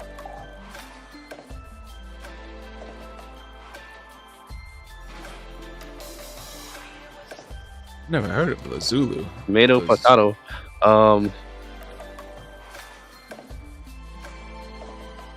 Lazulu. Cthulhu? Cthulhu. Can Goku beat Cthulhu? That's a can of worms I don't know about. I'm going with yes. All right. Well, do we have any final thoughts on Captain Ginyu, his original body, like first time? Or is How it his did we first get time? here? How did we get here, bro? I thought we finished that. Well, we never gave final thoughts on that, but Brockstrap says Goku can beat everyone. I agree with that. Final thoughts on Ginyu.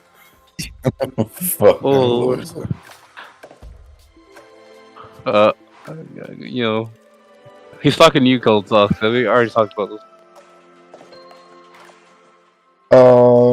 Yeah, no, that was definitely not Captain Ginyu's first body. Yeah. All right, and then final thoughts on. We'll go one at a time. Final thoughts on how did if Android 17 actually did get stronger and super. 7 Ninja, you can go first. I think he had to. I think everything. He probably experienced the Kid Buu arc as well. I think he had to. I think he's got to protect his place, his hunting ground and all that. It's whatever he's protecting, he's got to protect that. And he realizes there are stronger things than Goku. I think we didn't see him in the the Buu arc, but I feel like he killed everybody on their planet, so he had to have killed 17. So he's like, I got to get stronger. I got to be better. And so he's stronger. Would I say he's Goku Blue level? Probably not. But they say like Piccolo is rivaling Goku and Vegeta right now.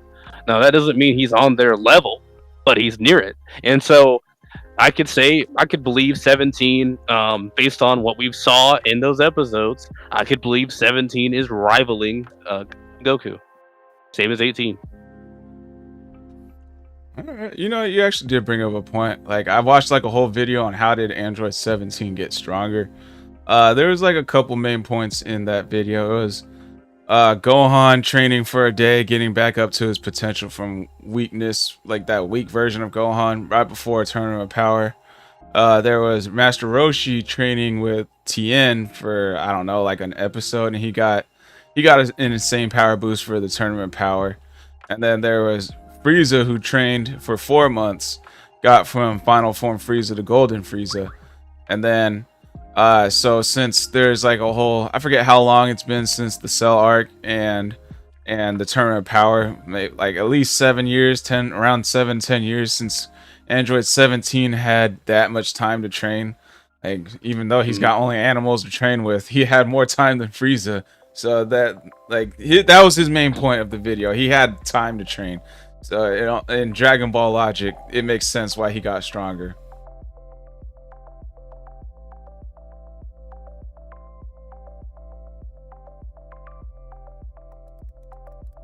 Cold Sauce, final thoughts? I'm sorry, I was reading a text message from that I told you about earlier that just got out of jail. What'd you say? Final thoughts on what? Android 17 getting stronger. Did you hear what I said about like the whole training thing? Yeah, I mean, I'm like on the fence about it. Like, I feel like I don't mind if he trained and got stronger, but I also feel like he's a fucking robot. He should be performing at peak performance right out of the fucking gate. I mean, my computer gets worse over time. My laptop's not as fast as it used to be. Well, AI actually gets better as it gets used more. So I would put Androids more on the AI side than the like straight up hardware side. It makes sense too, but the durability, the hardware, the software can get better, but the hardware isn't. How could it? Well, if it's got a mind to think and grow, it would figure out how to like fix and tinker itself and improve upon itself. The greatest mind in the world was confined to a wheelchair, dude. Stephen Hawking. I mean, there's a difference between intelligence and power. And I mean, side note, he also had a thing for midgets. Well, that's random as fuck. But Somewhere you know. Androids. Did you know about that? No, I didn't. But androids got both. They got intelligence and power. Yeah, but what I'm saying is, I can understand his intelligence growing, but his body is a cyborg. It's not biological. But actually, He no. might be a Parts of version it, Biodroid. it's part biological. Because, like we said earlier, 18 made a kid. Yes. So, yeah. Okay, so then by that logic, yes, he did train and he did get stronger. He can get stronger. Yeah, I'm on like your side though. It is an ass pull of a strong like a power up, because like even Roshi, Roshi got an ass pull of a power up. Gohan got an ass pull of like getting his power back. Like I don't like it, but I pulled a lot of think, ass. Yes, Majin Buu should have been at the Tournament of Power for sure. I mean, dude, could you imagine Majin Buu versus Hit? Think about that for a second. That would have been cool. I would have liked to see Frieza, Golden Frieza versus Hit as well. But oh yeah, speaking of Frieza, him getting Golden Frieza was an ass pull of a power up. He went from Super Saiyan all the way to Super Saiyan Blue power. 6 months of training. What the fuck, Toriyama? Like you couldn't have Frieza get revived and then go into hiding for like 10 fucking years and train the whole time. Like what the fuck, dude? Or go to some other type of supreme god to get this power up, or like a god of destruction of some sort in a different universe to get this power up. Actually, he definitely couldn't have trained for like a very long time, because we saw Frieza's soul in the afterlife during the Buu saga. When he was fighting, when Goku was fighting Buu, we watched Frieza and Cell watch Goku fight Buu and comment on it. Yeah, he could have been training in there. Yeah, how we know he was really cool. Yeah, Goku trains in the fucking afterlife. Mm-hmm. Why the fuck Frieza could? But then the beginning of like the Golden Frieza like movie, I don't know if it's like this in the show, but we see like just his head floating in a cocoon and shit. So it's like, which afterlife did he have? Because in the Buu saga, we saw him walking around the afterlife with Cell. I might pass differently there. You would do what? Time might pass differently there. And it's just, it takes a long way, kind of like maybe there's like a snake way before it's a snake way. And it takes a lot of walking, and he's in line. Maybe he can't fight, do anything. Maybe Well, that's they were in- solitary confinement, so he gets that cocoon looking thing. Well, no, he specifically says that he was in Earth's hell in the movie. He said he was in Earth's hell and was serenaded by teddy bears. I remember that. I remember him like not having. I remember just a bunch of happy, goofy stuff around him, and that was hell to him. Right. I thought it was. And he was, and his head had his android form. But in the Buu saga, when him and Cell were watching Goku fight Majin Buu, he was in his regular final form. Right. So yet again, Toriyama doesn't remember what Toriyama wrote. And they still got retards all over the internet talking, oh, Toriyama's a genius. You're fucking right, dude. Bill Dozer says a spirit bomb would have had enough positive energy to destroy Cthulhu. So Goku with an assist. And then, let's see, Brockstrap saying training for a day, quote unquote. Roshi also trained with Poor to get over his perviness. I don't know if he's trolling there or not. Bill Dozer I did see says- that episode. Oh, you I did? see that. It's a thing. That's a thing. Wait, Poor is the cat?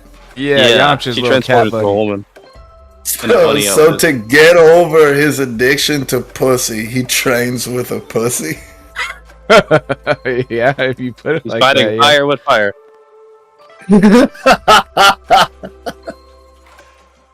Then Bill Dozer says, I think Hawking was a host. And he confirms that he was also in the midgets. He says, how do we know he was really I coming can up with tell these you. ideas? He's skeptical of Stephen Hawking. And he says, Helen Keller was a lie. I don't trust anything anymore. And then Helen Keller was a fucking lie. And then positive innocent energy is hell to Frieza. 100% there. Alright. I think we got all our final thoughts out on Android 17. So we will go into segment 2.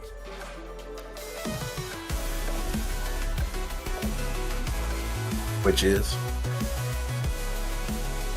A video.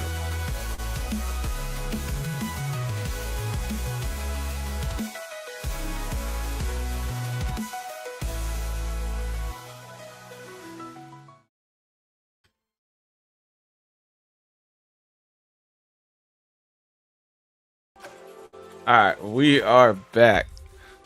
So we'll talk a little bit about Dragon Ball Daima. Episode, I think 5 episodes are out now. Yeah. Yeah.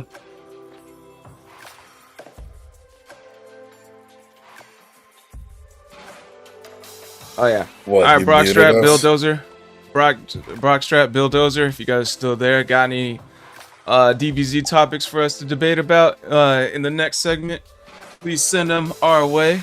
But for now, we will discuss some Dragon Ball Daima. All right, so episode 5 is out. I've seen it.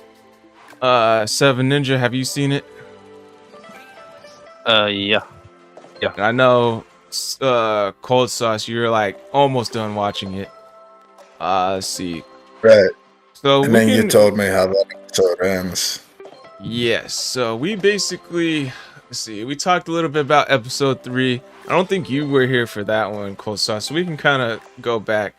My biggest takeaway from episode 2 and 3, I was a little confused why Piccolo knew about the dragon, like the Daima, the demon world.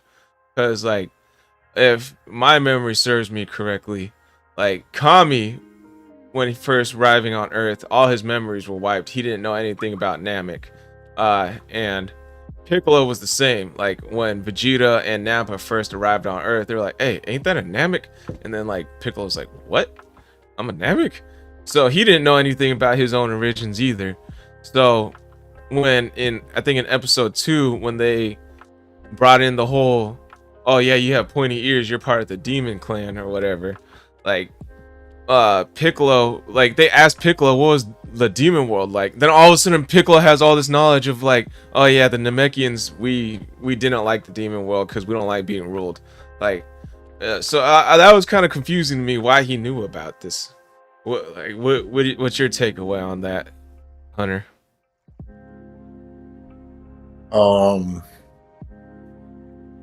I think that, well, I mean, I would say that he would have got that knowledge after fusing with Kami, but you said Kami had his memory wiped, which I don't know about like Kami arriving on Earth, but I do know that Kami used to be the other half of King Piccolo.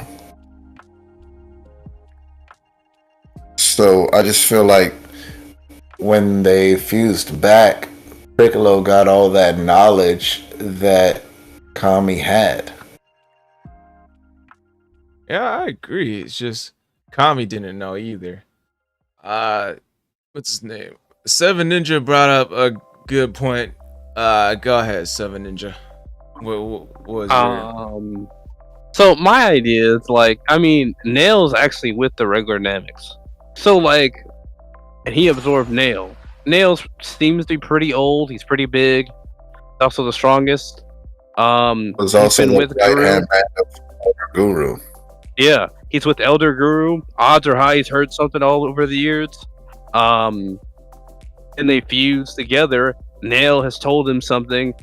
Maybe like fusing with Nail unlocks some information that it was wiped, you know, like maybe like how you can still remember something in your hand even if you haven't done something in a while because it's like muscle memory. So maybe it brought back the old memories, or it's all the information he's got comes from Nail. Either way, he's learned from Elder Guru, so therefore Nail fusion allows Piccolo to remember that stuff. My thing was with that is, oh, go ahead, Seven Ninja. Plus, I mean, we don't see them like when they're not fighting or not doing anything like that all the time. Like days pass when the next episode shows. So like, you know, they probably learned something in the downtime. I mean, that ain't that hard to believe. Yeah, but who would he learn it from? If it, like my thing is like, if like Nail knew, why didn't Dende know? Like this whole time, like I mean, I don't really remember Dende's reaction to like being told he's from the Demon Clan in the first episode. I think he was either shocked or just neutral at most, you know. Like I feel like He's also, like Dende really young though. Yeah, like Yeah, that was a good shocked. point. But he knew Was a shocked. lot. He knew a lot of. He was shocked. Dende was shocked. Yeah, I would say he was shocked. Okay, but like, yeah, Dende was young, but he had like a lot of knowledge of Namek. Like he knew about the trees, like about the three suns. He knew that there's no women, that Namekians only eat water. He knew about the Guru. Like he knew like anything like that the humans asked about like Namek, or like Dende knew everything during that whole Namek saga. Yeah, about Namek, but not about Namekian history. I mean, if I walk up to a 5th grader and with a globe and I say start naming countries and tell me what they look like and shit, and then I ask, okay, now tell me a lot about human history, pretty sure I'm gonna get more answers with the globe part than like where did we come from and shit like that. We still debate history because of fucking religions and shit. There's people that think God made us. All right, but I see your points. But like when Demon King Piccolo spat out our Piccolo, he passed on all his knowledge and everything he had on into this Piccolo. Like in Dragon Ball, like the original Dragon Ball, like Piccolo was like an infant. He like kills a dog with like a finger beam, like the classic like evil being finger beam. And then he's like says to the camera like something about like Demon King Piccolo, like I'm gonna follow his wishes, blah blah blah. So Demon King Piccolo passed on all his knowledge and like his strength into this being. So like I feel like Guru giving birth to Dende, even though they're kids, he should pass on like some knowledge in some shape or form to like everybody on Namek that he gave birth to. Right, but what I'm We saying know is he he gave probably birth just to Dende? didn't learn. Wait, Yeah, he did give birth to Dende? Dende. Who? Pull it up, Jamie. Pull it up. Elder Guru? Pull that shit up. I don't remember Pull it that. up, Jamie. I don't fucking remember that. My biggest question about Elder Guru is he knew when he was about to die. Like, he gave a speech and then faded away. Why didn't he offer his power to be fused? Dende is the child of Grand Elder Namekian. So yeah, he is the father. Wait, what'd you say, Cold Sauce? Oh, my thing about Grand Elder Guru is why, like, he knew when he was gonna die. He gave a speech and then faded away. So if he knew he was about to die, why didn't he offer his power to fuse with someone? He transferred his power to like one of the Namekians, like his he did? Dragon Ball powers, but right before he died, the second time. I didn't know that. The first time he died, it was due to like stress of like all of his beings dying and stuff. So he probably didn't know he was gonna die that soon. And plus, he had like no one around I'm him. talking about the famous scene where we watched him give a speech and fade away. The Guru gives his energy, he transfers his energy.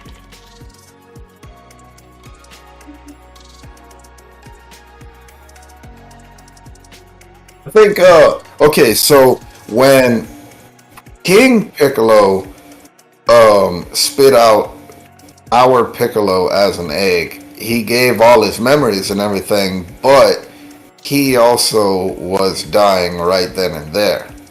So for Guru to give birth to Dende and remain living, I feel like all his memories couldn't come with him into Dende's body. Intent probably matters too. Like, I mean, why would you, if you're not gonna, you're not in a dying state, you're not gonna just give your whole self into, because it seems like more like what happened to Piccolo was he lost, kind of like how like lizards and snakes will lose dead skin. That's kind of what happened with Demon King Piccolo. Right. But the Elder Guru, he's like, I'm having another son. That's a whole different ballgame. Yeah, and then like on top of that, like Demon King Piccolo gave birth to like not only Piccolo, but like gave birth to Tambourine and like another demon, and like they all had like the same relative knowledge, like oh yeah, this is my father. This like I need to go kill people that Demon King Piccolo wants me to kill. Blah blah blah. So like although like the knowledge doesn't just go from one being to another, I think it just kind of copies and pastes into another person. Here's a better question: why do all the Namekians look like Piccolo? If Demon King Piccolo had all the other looking things, racist, bro. Hey, cancel. It's legitimately in the show. That's racist. Demon King Piccolo has so many different looking children, and then he has Piccolo, and somehow then on Planet Namek they all look like Piccolo. I mean, come on, bro. That's a good question. Bro. You trying to say all Namekians look alike, some of bro? them got wings. Hey, man. Come on, no. Hey, man. They did it themselves. They did it I bet you think that Will Smith and Denzel Washington look alike too, huh? Nah. He never would have produced a son that did that kind of stuff.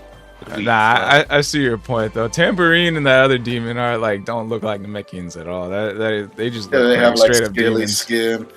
I have like the pink stuff on their arms. See. Demon King Piccolo. They ate food. Yeah, whatever this is, like that's a weird ass looking thing. Yeah, And these then that two. makes me think like That's my cousins. that's crazy. Mm-mm. They got Yeah, fucking and the wings. rest- There was not a single Namekian on planet Namek that had wings. Crazy. He could use Maybe his that's why permanent Demon power. King Piccolo got banished. Maybe maybe he got banished because he was the only person that could create these fucked up ass kids Mhm. with wings and scales and shit. He's from the Dragon Clan. well, technically they're demon clans now. But yeah, you know, it like when it comes to like Nail having knowledge, I think it's possible. It's just I'm on the fence on it. Like it could also not be possible. But like in every like Dragon Ball game, Piccolo's in like early DBZ games, all his moves are named after demon moves, like Demon Wave, Demon Explosive Wave. So like it kind of makes sense that he is part of the Demon Clan. Even Demon King Piccolo, he's the Demon King. He's named after like a demon title, you know. So there are like hints here or there. They just finally put like the nail on the coffin. All right, he's from the Demon Clan. We'll make a shit ton of Demon Clan members too. Wait a second. What if Demon King Piccolo didn't come from planet Namek? What if he came from the demon realm? Demon King Piccolo. I mean, it's Well, he came out of possible. that ship. Yeah, I think he like- came from Namek on that ship. Yeah, like I think someone, I forget who explained it. I think it was Oh, either oh. Guru or Dende explained that oh yeah, Kami came from our planet a long time ago during the Great Storm or whatever, when we sent a lot of people away. Did. But what if, like later on, a few episodes from now in Dragon Ball Daima, we find out Demon King Piccolo is a demon king in one of these three worlds and got overthrown, like somebody beat him up and was like, I'm the king now. And so he fled and went to Earth. I mean, it's possible, but nah, I don't think it's possible actually. Because like the whole Kami, Wasn't he mixed with Kami? yeah, he was Kami. He was mixed with Kami. They were one being. They were probably named something else before Demon King Piccolo. Once they split, he became Demon King Piccolo. All right, well, then I'm calling it right now. He left the demon realm. He was a king in the demon realm. He left it. He saw his niceness as a weakness and split himself into his two yin and yangs. Kami being all the yin, Demon King Piccolo being all the yang. The original story is actually the opposite. Kami wanted to become the supreme god, but he had like the evil side of him, so he split to cast aside his evilness so he can become the god of the world. Yeah, and I've seen plenty enough shit in Dragon Ball get retconned for me to stick with what I'm saying. Plus, there's nothing stopping Kami from lying about that origin story. He's full 100% good, so he wouldn't lie about something like that. It's possible it could be retconned, but until then, I'm not seeing Vegeta it. used to be really evil. Now he's 100% good. Yeah. Yeah, you're not gonna argue with that. I mean, I don't see what that has to do with Demon King Piccolo stealing away hell or I'm saying, taking dude, over people where it's coming change. People change. All right, people change. All right, well, kind of getting off topic here. Episode 4 and 5. What'd you guys think?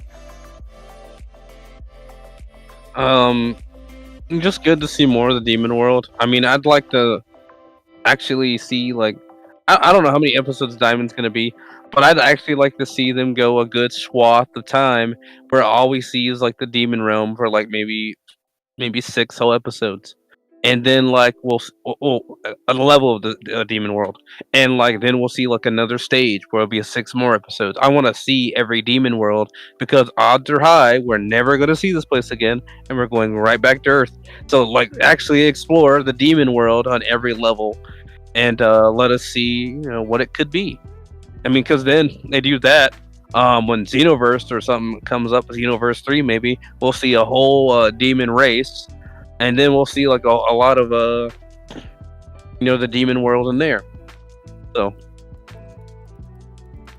part of me wants to agree with you, but most of me wants to disagree with you. Specifically for some of the points that you just made. The fact that this is most likely the only time we're gonna see the demon realm is the reason I don't want to see a whole lot of it, because we're never gonna see it again anyway. So why would I be learning a bunch of shit about something that's not ever gonna matter again? It would be like if there was a whole fucking 30 episode arc in Dragon Ball Super explaining Kaioken. Like, it's completely useless at this point. That information is no longer required. Mm-hmm. So, there's that aspect to it. To me, also, my biggest problem with Daima now is the same problem Dragon Ball has always had since the very first episode, is the fucking pacing. It took 5 whole episodes for us to get to a good enough fight to where Goku goes Super Saiyan. Like episodes 2 through 4, like, it's 5 minutes worth of shit that happened.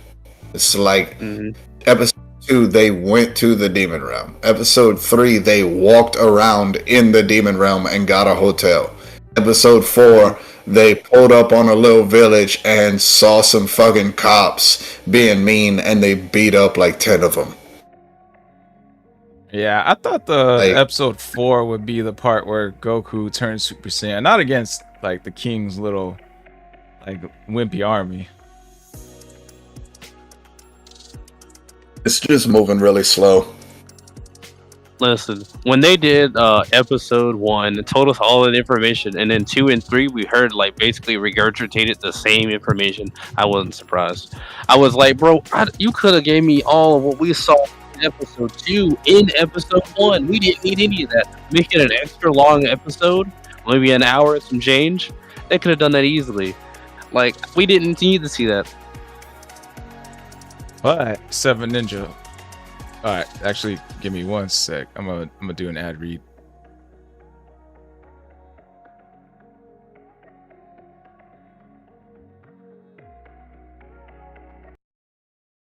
This sponsorship is from Rumble, one that is incredibly important to the survival of the company. When the Rumble first started in 2013, they built the platform for the small creator. They didn't censor or have biases.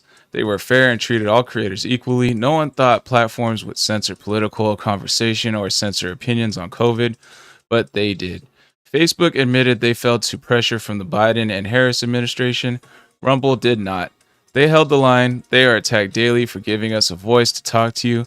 They are attacked in corporate media. They are attacked by governments like France. They are attacked from brand advertisers who refuse to work with them.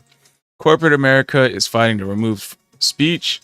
Rumble is fighting to keep it. Rumble won't survive with brand advertisers. They don't get much of it. Watching our show on Rumble is the most they can ask from you, but if you really believe in this fight, and if you have the means, one major way you can help Rumble survive is by joining Rumble Premium.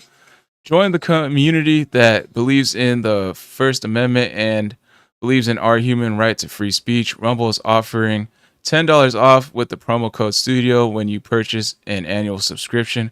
Go to rumble.com/premium and use promo code STUDIO. Like I said, if you have the means and believe in the cause, now is the time to join Rumble Premium. If you don't have the means, we are just happy if you watch us on Rumble. All right. So, shit, I forgot what you guys said. Like, I had a response to whatever you guys said. The pacing is terrible, as always. Yes. I think it's more of like it's going back to its roots of early Dragon Ball, like the real like adventurous side of it. I do agree, like the first episode was like half the episode was just straight up what's called a recap of the Majin Buu arc.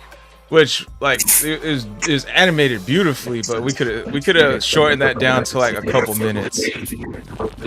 Oh, and then you guys that said part like, I'm not mad about.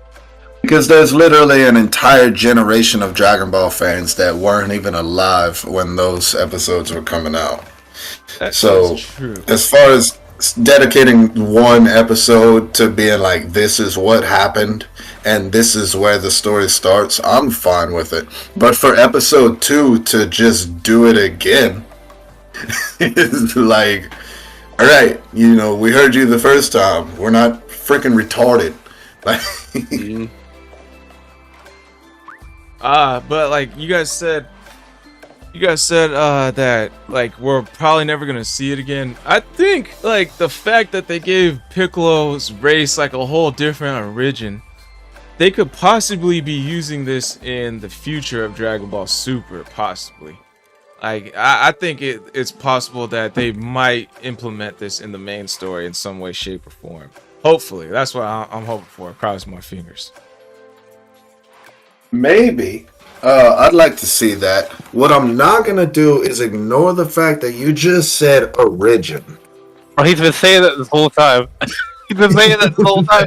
Bro, I've been like, origin? What? It is pronounced origin. Just so you know. I was like, whatever. Ain't that big a deal.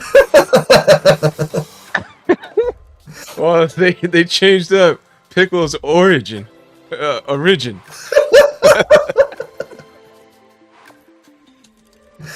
sounds so weird. It sounds so weird hearing him say it, bro. It's crazy. Were you reading notes and then you just fuck that one up again? Maybe. Yeah, I did. Oh man. Yeah. So they changed up his origin, and I don't know. Like, I feel like they gotta include this in the story now, the main story. I mean, I think- if they I want to think you're travel right. there If- for another villain, Because there's Namekians in other universes. Mm-hmm. So having them come from the demon realm first, I mean, that's another thing. Is the demon realm connected to all the universes? Like, that's something that kind of... Because then, well, goddamn, that really explains how 17 and Krillin and all them were able to hold their own against the strongest in the universe from so many of these universes. Think about it. If Deborah is the supreme king of a realm that's connected to all of the universes, like Deborah is stronger than Perfect Cell, possibly, likely even, but, you know, that's nothing compared to some of our warriors now. But most of them aren't at Deborah's level. So, yeah. I could see it. I could see the demon realm being connected to all of the universes. I'm going with the opposite. I think it's like so in the afterlife you got King Kai, and then above that you got Supreme Kai, and we saw in Tournament of Power each universe had its own like Supreme Kai. So like unless like every afterlife because unless the Supreme Kai is separate from the afterlife, and they're the afterlife really... is the thing. The afterlife has a hell. You don't when you go to hell, you don't go to the demon realm. You go to the hell that's run by the Kais. So each universe can have its heaven and hell. The demon realm is a whole different thing entirely. Bro, you're going out. But what's it called? Supreme Kai came from the demon world, and unless every single Supreme Kai from all the different universes came from that same hell demon world, I don't know. I feel like they're separated. What'd you say? I think it's Mike's on. I think you stepped away. Yeah, I think you stepped away from your laptop for a sec, but no, I feel like it might be separate. All right, why do you think that, Seven Ninja? Running my thing. Your microphone was running in your sink. Oh, dude, I was running my sink while I was talking. I could see Cold Saw's face just have the --_ when he repeated that. I mean, I think like it's kind of like, why wouldn't you separate, like, you go to a different universe and there's a different Supreme Kai.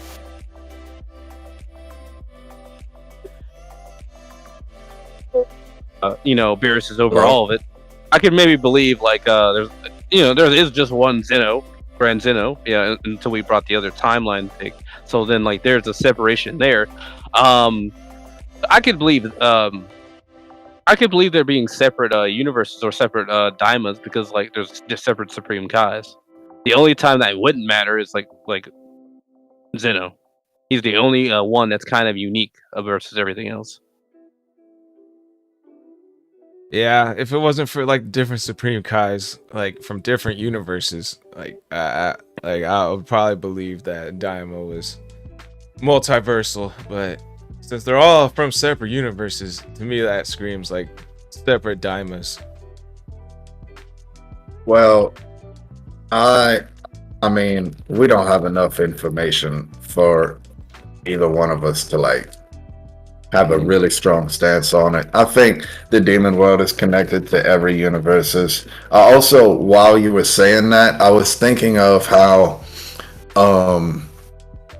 the Kais we see in the Kai world and on Earth, and so traveling from heaven to the living realm is not as regulated as the demon realm. The demon realm is very regulated, which is to me more reason to say that it is connected to multiple universes, because if it wasn't so regulated like that, if people could use the demon realm to go to other universes, then I mean, that's probably how Hit is a multi-universal hitman.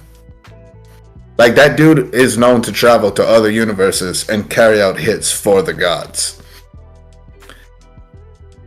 But there was something else I wanted to say that I just forgot. Oh yeah, Goku can fucking teleport from the living realm to the Kai world. So when he gets his body back, do we think he's going to be able to teleport to the demon realm and out of it the way he does with the Kai realm?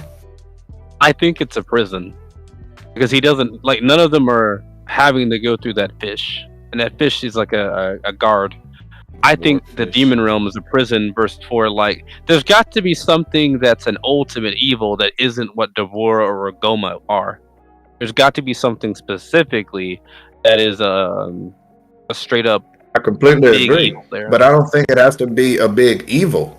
I think if it was a big evil, there would be no regulation. It would allow the demons to wreak havoc however they choose. So I think that's a product of like Zeno or whoever was before Zeno. Mm-hmm. The Omni King, because the Omni means all. Yeah, not the king of the living and the king of the heavens. He's the king of all.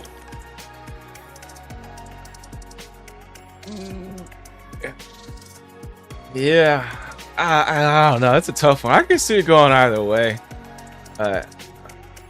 Yeah, we definitely don't have enough information on that one.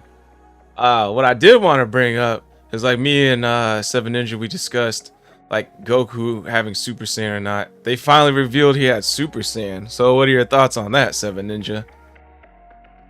I mean, probably always had it. I mean, like we saw in GT, he has Super Saiyan 1, but he can't go into Super Saiyan 3 because its body can't handle it.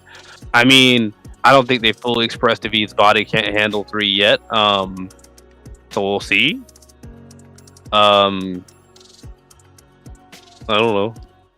I think it's just a matter of, like, he just kind of wanted to see if he could do it, and he did. So I was under the impression that he wasn't going to be able to use Super Saiyan because, like, I forgot what my reasoning was. I think it was due to the fact that he couldn't really even fly when he first got turned into a kid.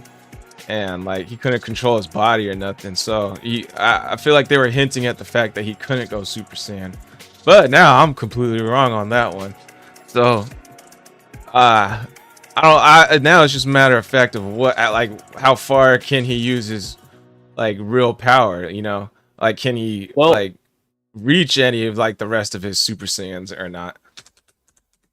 We should say this. I think a lot of that has to do with necessity.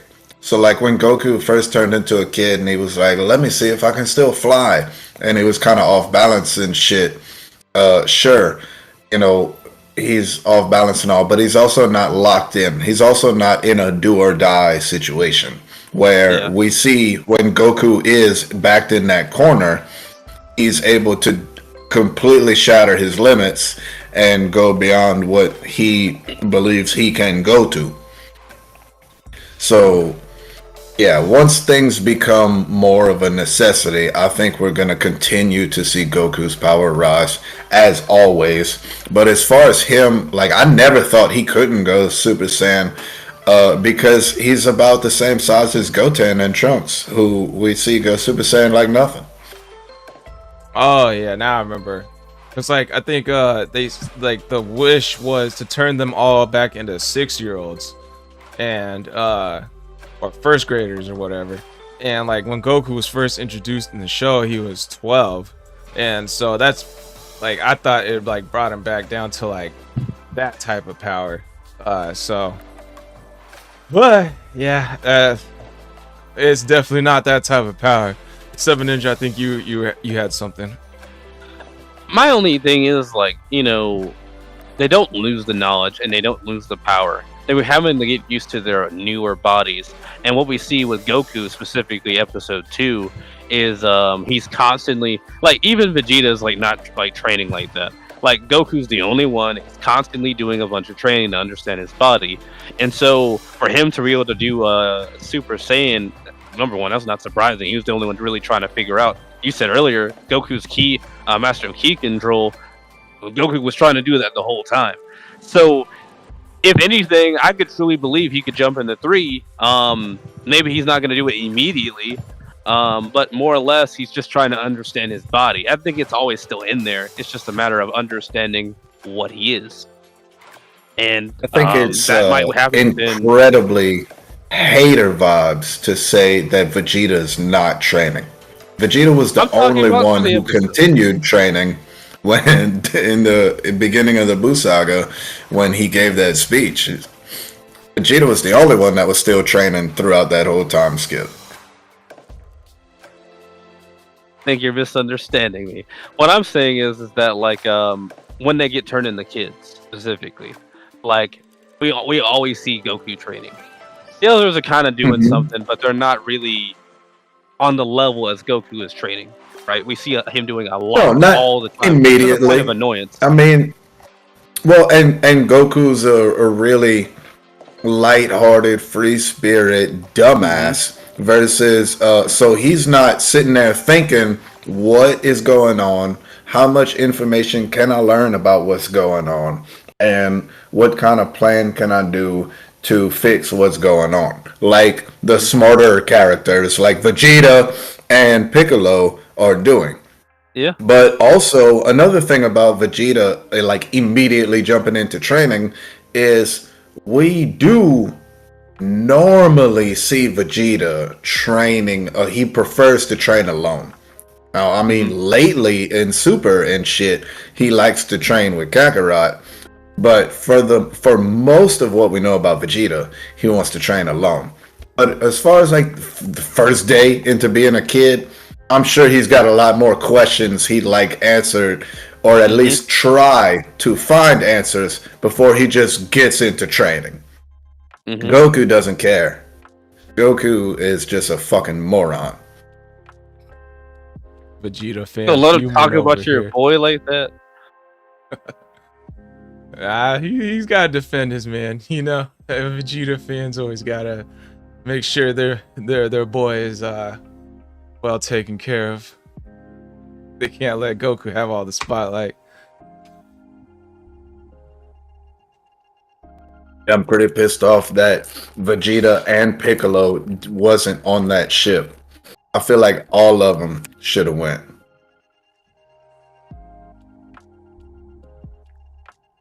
How many days has passed since they touched the Demon World?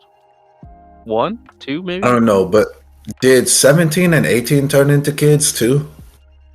I forgot. They would have I to, know if 18 17 did. or 18 did. Yeah, they would have to.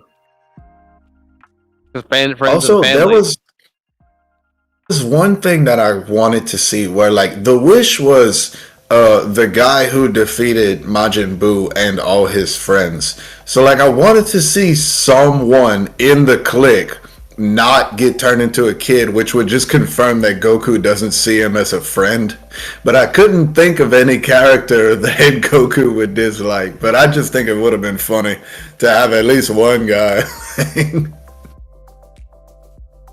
I want to know where Gohan is. Like, bro, you're a kid now. Your girlfriend's a kid. Mhm. Why are you not around? Like, what's going on? Like, he can't be studying. He can't be. Well, I mean, Gohan refer is to the the type of movie. character He's where- studying. He can't be, bro. Gohan's the type of character to care about. Okay, but what is he gonna do? Like he gets turned into a kid. It's not like he's gonna immediately fly over to the lookout where everybody's at because like Goku tried to take off flying and he couldn't. Well, I could see him trying to fly. Because his first thoughts are going to be like, look, I got to figure out what's going on. Maybe get the Dragon Balls or whatever. I could totally see him doing that. Odds are high, Gohan's not much of a doer. Gohan's not a in this man of situation. action. You know what? Not in I, this I situation. don't think he would have took off flying looking for it. I think he would have pulled out his cell phone and called Bulma. who's the one that said he just went back to studying, or just kept studying? Me? You know, I kind of agree with you. Like the same way Goku's just like a fighting idiot. Like, oh, let me figure out my powers. I think Gohan's like a studying idiot. Like, he turned into a kid. Let me just continue studying real quick. Yeah, exactly. He's like, I'm sure Dad will figure it out. But no, that was my answer to where is he? Like, because they were all hanging out, but I didn't see him in that group hanging out. Because we know he was studying at home studying. Yeah. The only problem I have with that though is it's like he's trying to get an interviewer for a job or do anything for a job. He can't be a kid, and so he's gonna be like, "All right, well, I got to figure out how to fix this because I don't know what's going on." So maybe we might see him in a future episode visiting Bulma, because odds are high he's not gonna want to stay small. Like there's so many things that like a kid tries to do that he won't be able to do like he was when he was adult. So he's gonna have to try to figure out like how to get himself back because studying doesn't matter. It's kind of like if the planet blows up, you know, he can't do his job anyway. So if he's too small, he can't do anything. I think him and Videl, their only priority right now is keeping what's that little girl's name And alive? Is it Pan? Yeah, keeping Pan alive because she's an infant again. And I think she's. I'm pretty sure the very first thing that happened, I think when it happened, Gohan was sitting in his computer chair at his computer studying. He turns into a kid, looks at himself, realizes he's a kid, and then closes whatever tab he was on, opens a new one, and types in diseases that turn you into a kid or some shit and tries to study that. I don't think. Like, I just agree. starts looking for information on that. I agree with that part, but I don't think Pan was alive in here yet, because like this is supposed to be between Z and Super, and Oh, that's Super, right. That's yeah, right. when Yeah, Super like battled the gods, like Videl was just yeah. pregnant, She was pregnant, right? barely so pregnant. she's a pregnant kid right now. Maybe not Oh, yet, because she shit. wasn't showing symptoms at the start of Super. Oh, So, that's right. She wasn't like noticeably pregnant. It was news to Gohan. Mm-hmm. So I think if this is So- before that, she's probably not even pregnant yet. It's not even if. It's definitely. She's definitely not pregnant yet. There was at least 6 months before Frieza showed up, and that was after Beerus showed up. And she was so early on in pregnancy that she didn't have any symptoms, and Gohan didn't know about it. So, simple math dictates she 100% was not pregnant. Let's see. All right. Well, I got a little bit of time left, so we can either do Bill Dozer's topic for us, or I think Seven Ninja, you haven't given a topic, so we can either do your topic or Bill Dozer's topic. What do you guys want to do? What is Bill Dozer's topic? Bill Dozer's topic is Oob a missed opportunity for a new story arc, or should he just stay an afterthought?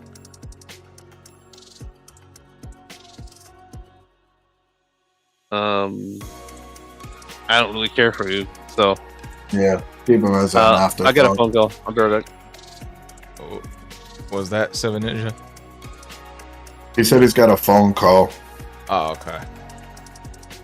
I think keep him as an afterthought, because the only reason I would keep Oob in the story and like expand on his character is to show that humans can reach the same potential that Saiyans and other beings can reach. But at the same time, if you're gonna do that, you have plenty of humans you can do that with. There's Krillin, there's Tien, there's fucking... Like, even Yamcha can get a fucking ass pull power up like everyone else did. So having Oob in it. Joke. What's up? It's the butt of the joke, you know. Yamcha Right. can't do that. But it's just it's not worth it. Like, just fucking don't even worry about Oob. I would like to see an arc with Oob, but at the same time, I know like he's not gonna get any screen time. You know, like they're always gonna center this. It feels like they're always gonna center it like the story around Goku or Vegeta or both. Like Daima came out and they added Supreme Kai, which is different. It's cool, but it's still basically a Goku story at the end of the day. Right. So they could bring Oob in, but I don't think he's gonna get much screen time. Of course not. It would be wasted screen time. Yeah, so I mean, is it a missed opportunity? I think yes, but there's missed opportunities with everybody. I mean, they did a good job with Piccolo and Gohan in the superhero movie, but like they gotta do that with more characters like Goten, Trunks. I mean, I think they are doing some. They did do something with that in the manga with Goten and Trunks. But I don't think it's a missed opportunity, because what opportunity was missed? Like, what did you want to see from Oob? He's the reincarnation of Boo, big fucking whoop. I don't know, some training that goes on between Goku and Oob. Some adventures. Like they could have went to Diamond together to do this instead of like Goku and Supreme Kai. Yeah, and then Daima would have 0 fucking people watching it. You got Goku, Vegeta, and Piccolo able to go, but you're gonna leave Vegeta and Piccolo behind for some kid that none of us know anything about. Yeah, no, fuck all that. I would have stopped watching immediately. Plus, we're not at the end of Z either, so Right. this is at the end of Boo. Well, they could have put the timeline after the end of Z, but they decided to put it between Z and Super. But I think it would have You'd been do cool. better to bring back Launch than Oob. That's a reach. Is it? Yeah, I would like to see more Oob. I think he's cool. He's the reincarnation of Kid Buu as a good guy. That'd be kind of cool to see like what he's got. I'm gonna be real with you. I would rather them explore space again than we see Oob. Damn, you guys don't like Oob that Yeah. much?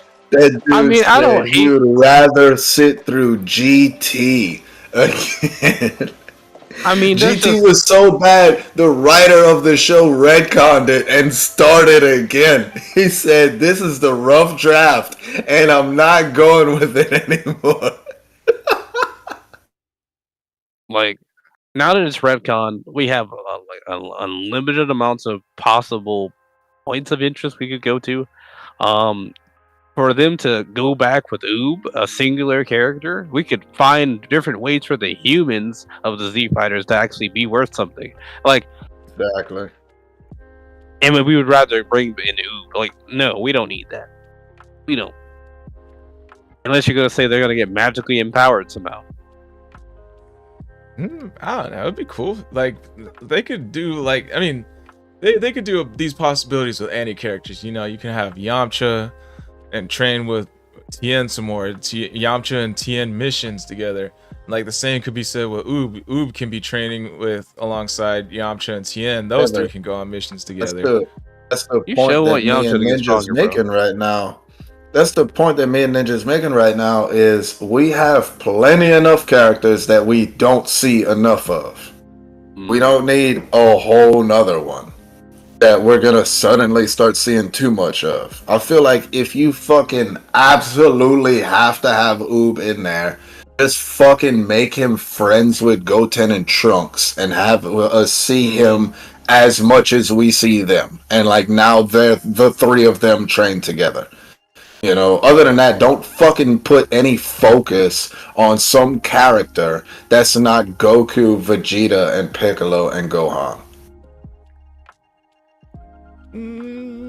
Yeah, Like people I are trying, people online are trying to make Broly into like some kind of third main character just because he's training with him. And it's like, no. First of all, if there's a third main character, it's fucking either Piccolo or Gohan. It's most likely Piccolo. I mean, Gohan's movie had more Piccolo screen time than Gohan. Mm-hmm. Piccolo was the main character of Gohan's movie, you know? So I just feel like if you're gonna use Oob, do him like I said, like make him friends with Goten and Trunks, have them all train together, because you can. He's a reincarnation of Kid Buu. He should canonically be able to keep up with any growth that these young Saiyans can get to. Yeah, I think once they hit Super Saiyan God, that put them over Kid Buu now. So I think Oob is kind of irrelevant now. I don't think we're gonna see Goten and Trunks hit that level for a while. Oh yeah. Oh yeah. He should be stronger than Goten and Trunks. Maybe not as strong as Gotenks, but he should be like he should be. And he's about their age. We saw him. I think Goten and Trunks are He's older. a kid. Cause they're 7 and 8 at the start of Z, and Oob's not born yet until after Kid Buu dies, I believe.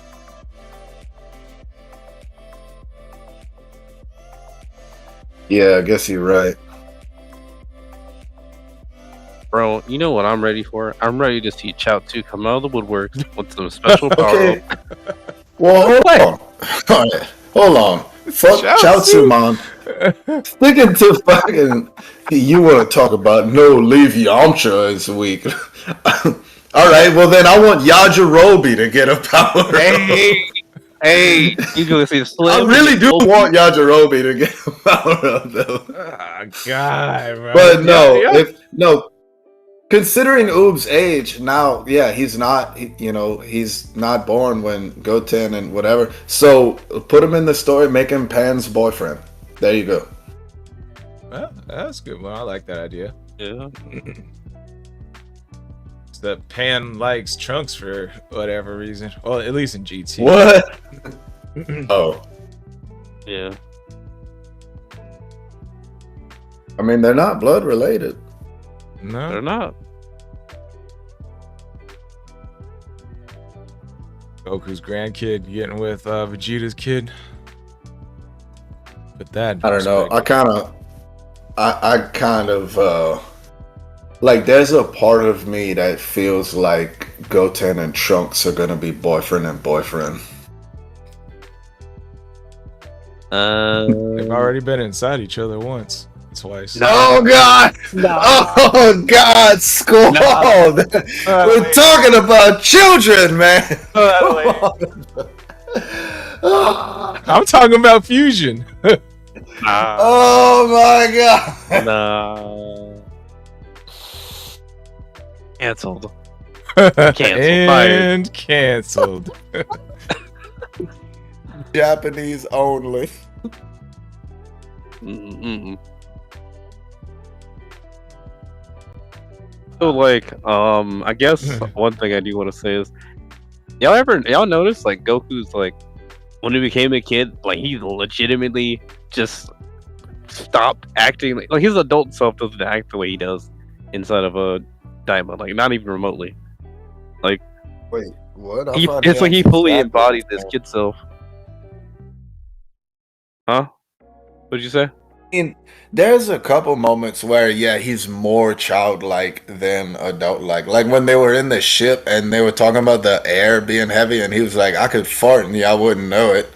That is like, I guess adult Goku wouldn't have said that, but at the same time, yes, he would have. Like,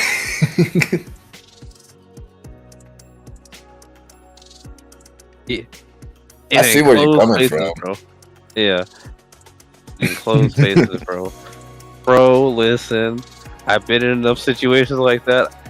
Bro, gagging is not the word. Oh, dude. And by the way, did you see the back seat of that fucking plane? Vegeta and Piccolo definitely could have fit on that plane, bro. It might have been a weight thing. It'd be a weight thing.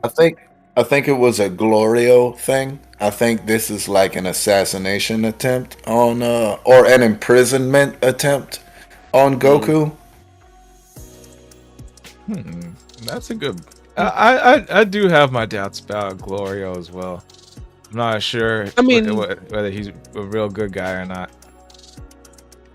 If he was, why the fuck would he not explain absolutely every single thing about the situation to the guy that he's asking to save him? It makes no sense. There's no necessity for secrets.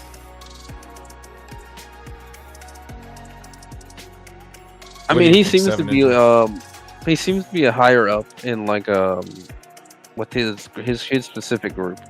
I could see maybe like, you know, like he's not gonna want to reveal everything because, like, you know, you don't just dump all that information of people that know nothing about your area. Except Supreme Kai is right there. Yeah, Supreme Kai, but still, even he's like very new. He knows some things, but he doesn't know enough for it to matter. He knows enough that if Gloria explained the whole situation, Supreme Kai could put everything together. Gloria. And this is someone that, Gloria, Glory, whatever.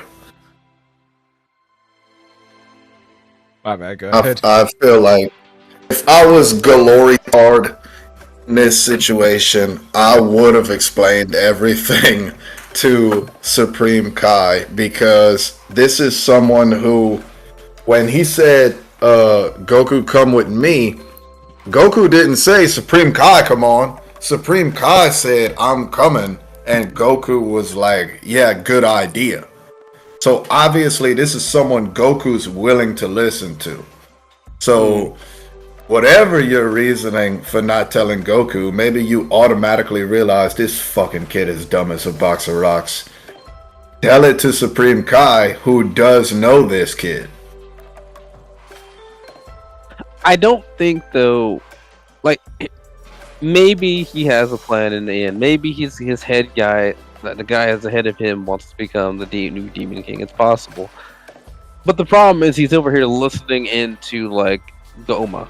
He's trying to he's like a spy for like his leader. I have more reason to believe that like his secretiveness could just come from who he is and what he does. he could be like a double agent in a way. Like you're not gonna tell all the secrets. Like you're gonna be. How else do I put that?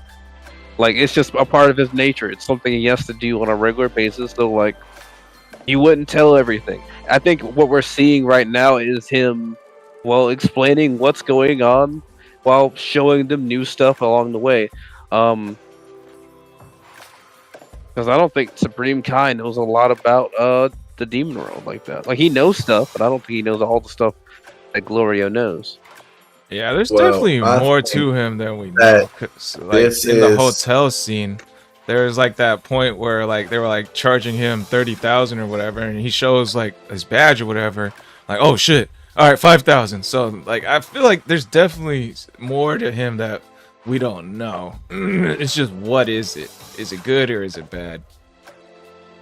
I think it's bad. I think Glorio and this whole thing about him going get Goku is just a backup plan because they thought they were going to have 3 wishes, but they only had 1.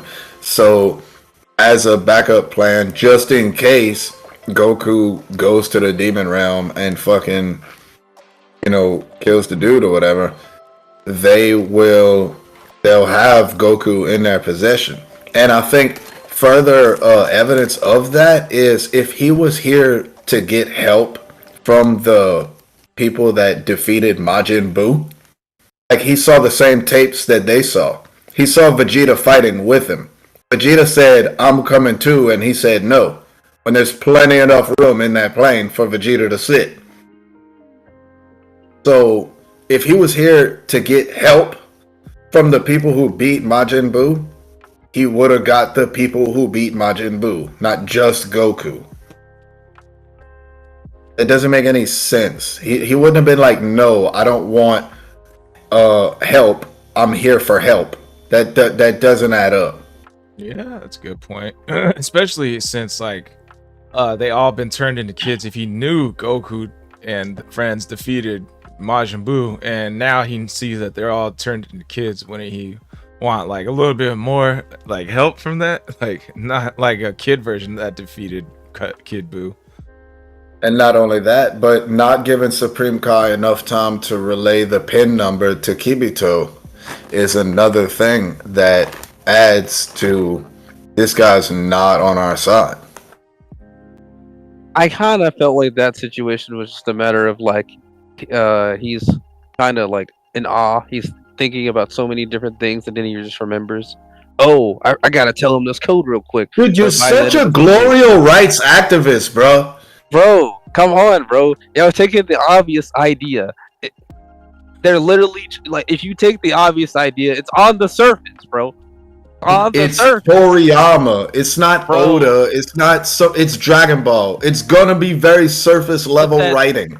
He doesn't even remember half the shit he writes anyway. But bro, what you're talking about is basically in the air. It's not even touching the surface. Okay, the guy is literally hiding behind a pillar. He's not. The way it was described when he was talking, it sounded as if there are multiple demon kings. But this guy, Dugoma, is the supreme one of that elite level 1 world. And what we see him go to is a level 3. There seems to be a demon king there. It's believable. It was each of the 3 worlds has a demon king, and then above the 3 of them together is the supreme demon king. Yeah. So he has a separate one. The separate one doesn't like what Gomo's doing, and he's relaying the information. I think he said whatever his job is allows him to get in there. So it wouldn't be that hard to believe that, he's working for his king. You know what? I can kind of see him actually being a good guy now. Like, after thinking about it, Supreme Kai came off looking like a bad guy too. So it's possible that Glorio can actually be a good guy. Like, they don't really do many of these. Like, these guys are actually bad guys. Usually they do these guys are bad guys, and they're bad from the start type of deal. They don't normally do hidden bad guys in Dragon Ball. Yeah, well, whenever he turns his back on Goku and imprisons him, I'm gonna be here to say I told y'all so. Man, don't get me wrong. I can still. It feels like the story is hinting at him being a bad guy. So I can definitely see him being a bad guy, but I can also see him being a good guy. I think it's gonna be really quick. I think he's gonna imprison Goku, and then Goku's gonna get saved by that chick that we saw showing up in the first episode. The one that was against the new Supreme Demon Queen. Forgot about her. If Glorio is a good guy, he was hired by her. Glory hole. What's his name? Glory hole. Oh yeah. Glorio. Ah, damn. Nah, I thought you said glory ho. Like, Lame. Nah, bro. Gallardo. If Lamborghini Gallardo is a good guy, he was hired by her for sure. But the fact that he didn't let Vegeta come, he didn't give Supreme Kai enough time to tell Kibito the pin number, knowing that Supreme Kai needs a few seconds to relay information, because he literally just stopped the ship to tell him the location of the thing. You know, and then you might argue, well, why would he stop the ship to tell him the location? Because he knows he can have the location all he wants. If he doesn't have the pin number, he's not getting through.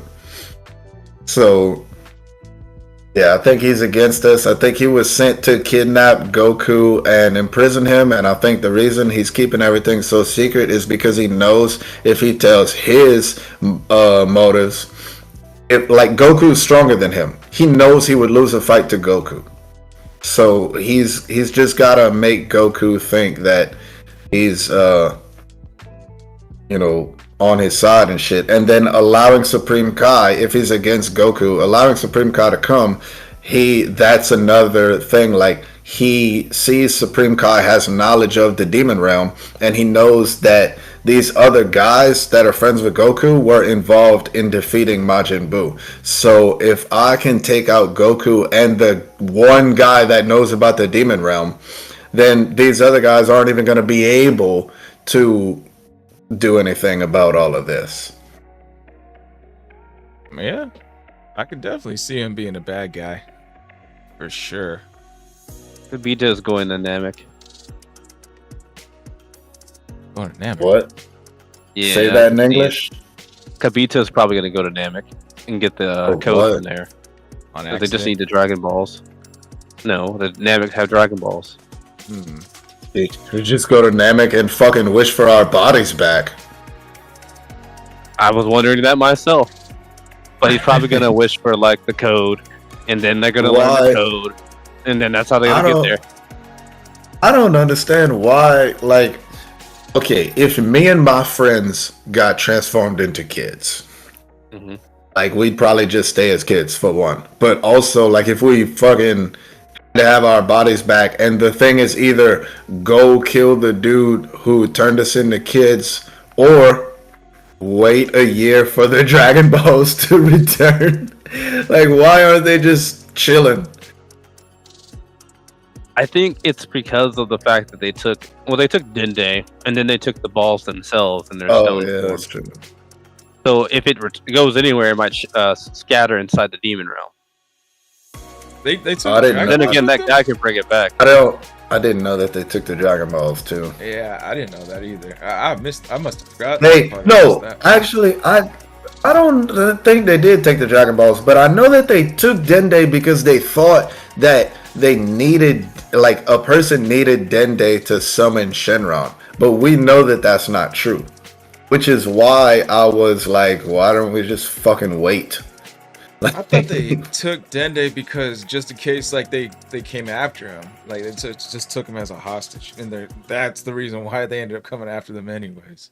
I remember them saying take him because he's the one that can summon Shenron. Like, they thought the only way to summon Shenron was through Dende. No, the old Namekian. They need to use Well, the yeah, kill. but he's the most powerful Namekian, like, period, according to them, or at least he used to be. Like, his magic is way better than Dende and Piccolo's magic. He turned the Stone Dragon Balls into regular Dragon Balls, and he gathered them all with just like Piccolo and Dende can't do that. At least we've never seen him do it. Yeah, that's true. I'm quite certain they took the Dragon Balls with them. And I think they took Dende because he wanted to keep him hostage. Literally, they just need to go to Namek. That's all they need to do. Yeah. Because they'll get 3 wishes. Maybe they wish Vegeta, I Piccolo. bet that's what Bulma, Vegeta, and Piccolo are gonna go to Namek together in like a spaceship that Bulma makes. And then they're gonna wish that the wish gets reversed. Goku's gonna be in the demon realm, just turning into an adult. And all right, where's this motherfucker at? That's probably how it's gonna play out. Yeah, I can see that. Namek Dragon Balls are always the backup plan. Dragon Balls are the real backup plan. If that don't work, they always got the Namekian Dragon Balls. Also, what's up with Mr. Popo's horns? Oh, that's turban on, bro. that's different. He got the turban on, bro. Popo's a demon? He got the ears. He's got ears like that as a kid, but as an adult, he's got round ears.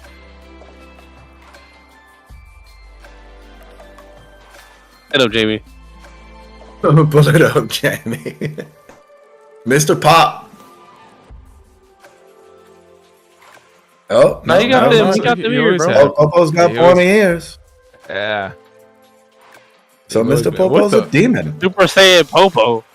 Yo, fit Popo. Hey. Looking like he's college Popo, dude. What? Drip Popo. Look at them fucking calf muscles. Alright, guys. Well, I gotta end it here. Let's give our final thoughts. Favorite part of the podcast. Plug your socials, any announcements if you got any. And I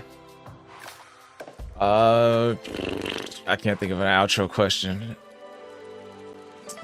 What race would you be in the Dragon Ball universe? Let's see. So I am Squall Rush. Got a link tree. Oh yeah, Bulldozer said good discussion. I think Oob could have been a cool side story of training up a new Z hero. Probably best left as an afterthought. They could have covered his upbringing with the tribe too. That would have been cool. A lot of things would have been cool to see in Dragon Ball, but we'll probably never get them. Let's see. Yeah, I got the link tree. I got a buy me a coffee account if you guys would like to support me on there. I got the new, as an announcement, I got the new What If on the Sparking Zero. What if Kakarot returned pre-Cell games, the 10 days before the Cell games, YouTube up on YouTube and Rumble. So check those videos out. Let's see. Favorite part of the podcast. I like debating the Android 17 part. I think we got into some pretty good discussions there. Let's see. And I would, you know what? I would like to be the demon race. Like seeing what kind of wide variety of beings I could be in. I could be an Ultra Instinct Mr. Popo. That'd be kind of cool to be. But yeah. All right, guys. You guys are up. Let's go with let's see, Cold Sauce then 7 Ninja.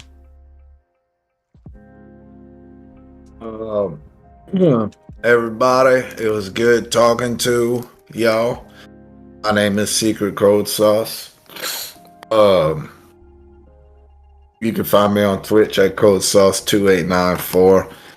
My favorite part of the podcast tonight was confirming that Glory Hole is evil.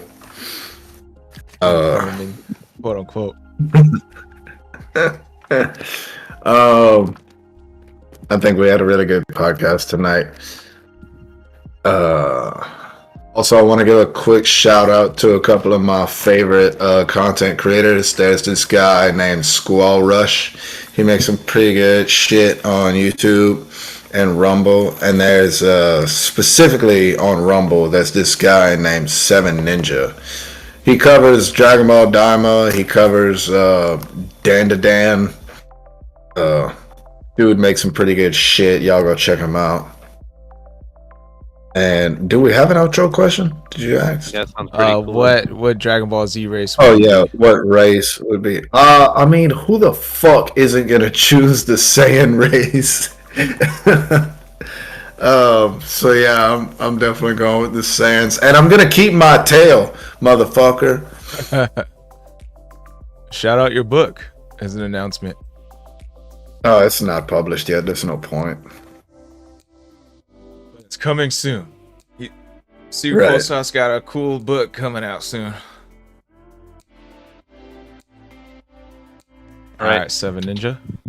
They saved the best for last. It's 7 You can find me on Game Jolt, MeWe, and Rumble. It should lead you back to my Rumble channel. Favorite part of the podcast. I guess talking about figuring out how we got from Ginyu to 17. You know, that was pretty enjoyable. I'm still lost. And what race would I be? Whatever hit is. Feeling that. The thing about that is, like, he's not confirmed to have a penis, and I don't want to not be able to fuck bitches. So, Bro, he gets all the women. What are you talking about, bro? but does he fuck them? He be slaying pussy left and right, yo. Bro, Like he's literally just so slaying them. cold and classy. You wouldn't even know. You wouldn't even know. It's the mystery, bro. You know I they mean, like that's this. why- He would fuck him and then travel back in time to where he didn't fuck him. Well, maybe that's why he's so strong, you know? Like, if he doesn't have a dick, he could focus all his energy on killing and getting stronger than focusing on pussy. Rather have a dick.